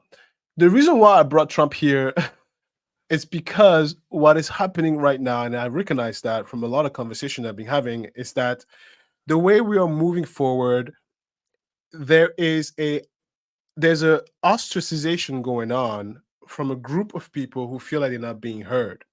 That group being the MAGA people. Okay, wait, stop, slow down.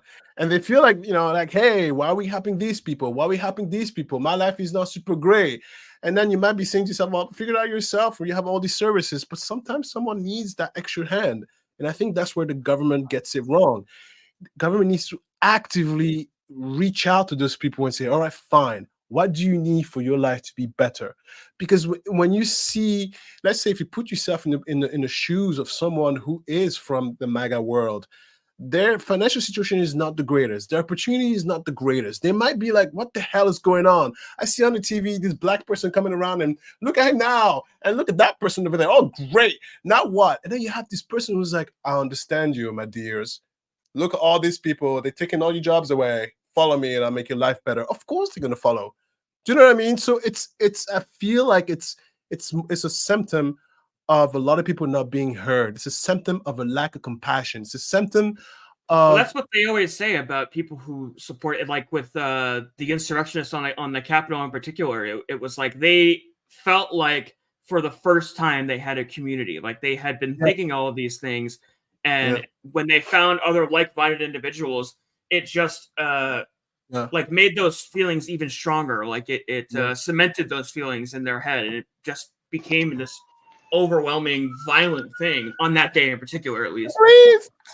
Anyways, it's our Christmas special. I didn't mean to get all political and whatever, but it was a clip that I saw, and I just wanted to. No, I'm being stupid because I heard the police siren in the back. Who was that? Was that you, Nassim? Yes. I stole a cop car and I'm on my way all over. the way down there. Yeah. Nassim, run! Don't tell me what you did because I'll tell the FBI. But run, yeah. Well, let's end on a lighter note here. What's everybody's plans for Christmas before we wrap up? Okay, Brad? I'll start. Okay, go ahead. Oh God. So eat a lot, and no, actually, I lied. I'm not gonna eat because I'm being very sick. And probably we're gonna stay home, and I'm gonna mend my spouse to health, and focus on us being better. So most likely we're just gonna stay home and focus on his health. Yeah. Wow, that's It's rare okay. for you. Usually you're big on like gatherings with friends and family and stuff. Chris is not well. I told you he's not really well. Fair enough. Brad? Just stay here. On Boxing Day, we've got friends coming over, and then our next door neighbor. Wait, is Boxing Day similar to Christmas? Oh no! So Boxing Day, it's the day after Christmas. It was the day that the servants got off. Oh, servants! And they all boxed each other. Open that box. So did they have to open the boxes? Love it. Yeah, so it was it was just like the day that the common people got off, and now it's been turned into kind of like a Black Friday thing. Oh, okay. That makes sense. Everybody's returning all their stuff. Yeah, so it's Boxing Day. We're having some friends over, and then next door neighbor, she wants to take and do something. I don't know when yet, but she loves our son. She's in love with him. Oh, that's so sweet. It's nice when you have neighbors that you get along with. Oh yeah, she's 88 years old now. Old Scottish lady. And like an adopted grandmother. Does she have the Scottish accent? Because those people are very loving, and it just the accent adds to it. Like, oh dear God, Letty, come over and have a spot of tea. It's not that she's been here since she was 18, so it's not as strong as I imagine it once was. But no. So we're gonna. Our son loves seeing her, and she's got a nice living room that he's able to just crawl around in and play. So yeah, nice. I love it. Now, son, I'm gonna go to my mom's and go to my cousins as well for Christmas Eve. So I got a lot of different places to go, and I got to go pick up my girlfriend and her kids. So wow, you drive all over the place. What's her name? Josie. Josie. Okay, how long have you been together with Josie? A little over a month, I think. Well, she's the brand new girl. Look at that. All right, Josie, get it together. No, Yeah, they're Facebook official and everything. look at that. Woo! All right, now, so Nelson's having fun. Forget you all. And now you, Beefy. What are you doing, Beefy? Yeah, I got very similar plans. Going to see my immediate family and then aunts, uncles, cousins too. It's gonna be I live in Massachusetts, but I'm going up to New Hampshire, and so it'll be fun. How lovely. You know what? Yeah, I took one day off. I took Tuesday off, and I get tomorrow off. So by taking one day off, I have a 5-day break. So I'm gonna do the Christmas thing, but I'm also gonna catch up on some video games. Maybe do some YouTubing. Yeah, I'll hide maiden. Yeah, we're definitely gonna watch some anime. Yeah. Her and I have been doing. We've been watching Dragon Ball Super. You guys ever seen that? Yeah. Of course. Dude, it's so good. I'm like hooked on it right now. It's like my new favorite show. Bet you Booba doesn't know what we're talking about. Who? Booba. Dragon Ball Super. Like, yeah, I'm being silly. If you haven't told. Nelson, have you seen Dragon Ball Super? No, is it good as the Frieza saga? Oh, dude, it's DBZ? I just watched Frieza Saga because have been so into Super. It's way better than Super. They do a really good job of combining like light brevity moments where you get just like kind of Goku hanging out with all his friends, but then they're quick to jump back into battling, and there's this guy trying to take over the world. It's just, it's a good balance really between that and Goku screaming like he's constipated until his hair turns a new color. Yeah, so that's funny you say that. They're on Hulu, right? There's a show called Dragon Ball Z Kai, and they've edited out all of the filler, like where Goku does that, like before he turns Super Saiyan. There's like a whole episode of him just standing there going, ah, ah. So, like I said, I just rewatched it, and I had to like do a double take because the episode came up where he turns Super Saiyan, and it happens in like 3 seconds. It's like Krillin dies, and then 3 seconds later, boom, he's Super Saiyan. I was like, what the fuck? Wait, did Goku just turn Super Saiyan? It's cool that they have condensed it down so you can get through a whole season in like one sitting. But it's I was just watching jarring. a YouTube video like that today. It's funny you bring that up. It was like there's a video. It's like maybe 3 or 4 hours long, and it's just Goku versus Frieza with all the filler cut out and no commercials. Oh, nice. But it only takes like actually minutes. No, a few hours. Oh, what? 3 or 4 hours. Yeah, it's more. You got to figure you forget how long they were on Namek. Yeah, they were there fighting for a long time. Goku versus Frieza was like weeks and like it was like a month's worth of episodes. Yeah, when I was watching it in real time, like when you had to watch every episode, yeah, it was like an entire month of Goku fighting Frieza with the planet exploding and all that, because it gets really like they kind of drag it out for almost longer than they should have. But it's great cinema. If anybody out there hasn't watched Dragon Ball Z or Dragon you realize that Super isn't Akira Toriyama. That's after he was long gone. Is that the artist or the writer? You lost me there. Both. He's the creator of Dragon Ball and Dragon Ball Z, and he's the original animator. And he was off that wagon, I think, after the Boo saga. So all the content since then isn't him. Well, that makes sense because after Boo Saga, they went to GT, and technically, a lot of people don't even consider GT canon. So Dragon Ball Super literally picks up right after Boo Saga ends. So it's like really the only actual sequel you get to Dragon Ball Z. Oh, that's a good point. We have alienated like half of our audience right now. Like, oh my god, they're talking about anime. Fuck off. I watch it, so I was following. Brad, do you know what they're talking about? Yeah, so the GTs, I watched 1 or 2 episodes and I said no. Yeah, I checked out for GT too. But no, Brad, you could tell they don't have kids, right? Mm-hmm. Yeah, that's it takes just to watch a movie now takes a week. It takes a whole thing.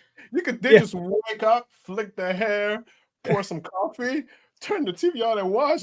When I wake up, it's like mayhem. Oh God, there's someone screaming. You could tell.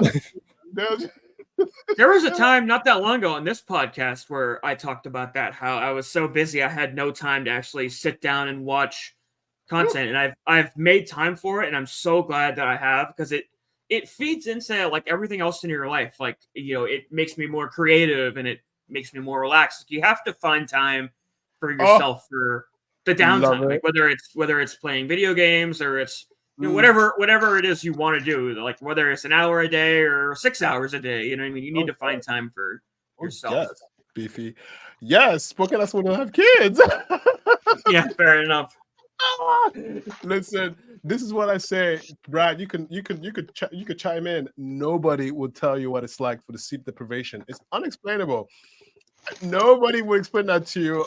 It's like the world is so different. What's happening? Well, it's like I remember before, like if I didn't get some sleep, I was just like, okay, you know what? That's fine.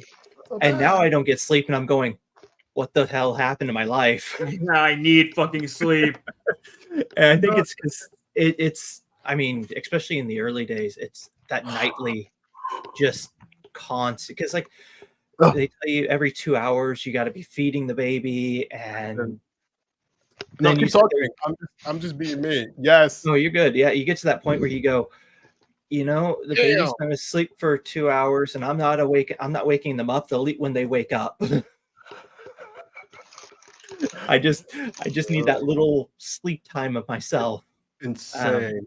Full disclosure, earlier before this, I took a 3-hour nap with him on me. It was lovely. I'm jealous. Where's my nap? Yeah, no, Beefy's like, come on, take one. Come on. Well, yeah, we're getting to like the 2 hour mark, so we're gonna. I can tell. Look, we're gonna get to our final thought here. Behind a little squirrel. I can read your mind. I got cameras in your house. The final thought. Beefy, do you want to fight? Yeah, I'll come down there. Let's do it, bro. No, I can never fight you. As soon as I'd see you in person, we'd just hug. It's all right. It's just a squirrel. How bad could it be? Look, listen. Final thought. I just thought of something. Make it Christmassy. Like what's the Tiny Tim thing? Like, God bless us, everyone. Well, first, I have to be a salesman that's Scrooge. Go in the description and buy this damn sticker. All right? Look, it's only, how much is it, Beefy? $6? $6, and you can... Yeah, $5.99. You can like beef too. I picked this sticker on purpose. Come on. I'm a smart man. Who is this black man over there with the red Link hat? in description. Anyway, so now that's done. No, look, thank you everybody for coming. Without you guys, we're not here. It's Rule 34 fan art. What? Are you asking what it is? Never mind. Yeah, that's a rabbit hole you don't want to go down. Mm-hmm. Yeah. Okay, no, thanks. No, anyway, no, thank you. Of course, thank you for watching. This holiday, ladies and gentlemen, it's going to be so amazing because 2023 is over. Can you believe it? And now we go to 2024, and then we have Christmas, and then we have New Year's, and then we have the political saga coming up. Listen, 2024 is going to be a complete mess, but listen, don't panic. Because no matter who wins, nobody cares. So have several seats. Don't freak out. Enjoy the holidays. Several seats. Yeah. I love that saying. Have several seats. Hang out with your mother, your father, your sister, your son, your daughter, and smile. Because that's all you got. That's it. Welcome to Yes. Hug your families. Enjoy the holidays. Buy a sticker. Enjoy Christmas, though. We love you guys. Thank you so much for watching. Brad, you got anything you want to say or plug before we get out of here? Just happy Christmas and happy New Year. Enjoy enjoy it. Eat something good. Oh yeah, eat. Please eat. Yeah. If you don't celebrate Christmas, happy holidays. Happy holidays. Yeah. Of course. If you don't celebrate Christmas, look at me, so not inclusive. Yeah, I love it. Yeah. Happy holidays. Dude, after our BLM segment, we can worry about throwing the political correctness. Listen, I was just saying everything. If you have an open mind, get the fuck out because it's going down. Okay. Speaking of the political climate next year, Beefy, do you want to do a election watch together? No, Yeah, let's do it. Okay, let's Live stream. I love it. What a disaster it's gonna be. It's perfect. We all bring our drinks and look at the TV and laugh. Yeah, we should do. Oh, you know what we should do for the debates? Or for the election, we'll have Alistair v. Nasan debate. That's what we'll do. Oh. Well, what does Brad do then? I mediate. There you go. I'm not really into politics enough to have a debate like that. Yeah, not Yeah, debate, same. but you know, like we can. Why don't we do like the news people do? Like, oh my god, look at his hat, isn't it amazing? Yeah, and he talked about, you know what I mean? Like, let's do something like that. Like, put up the Talking show. about Trump's wig. Nasan. Trump's do you have anything- selling some like new collectibles. I he? recommend looking into it. I can't remember if it's like cards or something like that. But I saw Oh it. no! It was really funny. Is this your pins, Alistair? Are you about to go on the rabbit hole in your Trump pins? No, look, listen. I know I You've look told us disorganized. already. Yeah. I am organized, so I know I look like a mess. I am not a mess. Listen, I'm waiting for the right moment. Beefy, you know what I'm talking about. Maybe. Yeah, we've talked about it on the podcast. You'll sell them one day and make $1 million. Nasan, anything you want to plug? Final message for the viewers? You want to say Merry Christmas quick or something? Feliz Navidad. Booyah. Short and sweet. Okay, just a little bit of housekeeping. We are off next week, so there will be no show.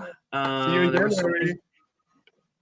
There was something else that I felt. Oh, yeah. After this, we're going to be hanging out in the BPS Anxiety Discord if anybody wants to come. It's not going to be streamed. We're just going to be watching a cheesy Hallmark Christmas movie and maybe some of the YouTube stuff. So anybody that's watching this, if you want to hang out in the Discord, feel free. Alistair, Brad, and Nasan, you're obviously invited as well. Baby. Listen, if I didn't have a baby, oh my god, this would be like my best life. No, I'm raising a human being. My time is literally like that. That's the whole time I have. All right. Well, I will I'll What let is you that? get back to it then. Is that a It's piece just- of check? Is that a check? It's a piece of paper. No, I take 1,000 notes. A piece of paper. Look, Beefy's like, Alistair, what are you doing? Nothing. All right. All right. We love you guys. Have a Merry Christmas. Alistair, can you take us home? Yes. Thank you so much for watching. Oh, wait. I've just found out recently I have the best voice for ASMR. So listen, everybody. Thank you so much for watching.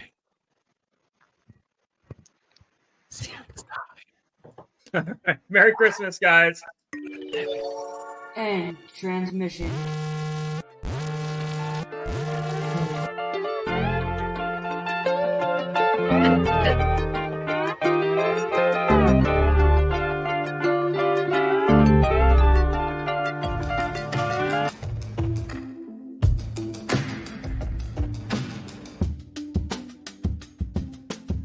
Thank you for watching.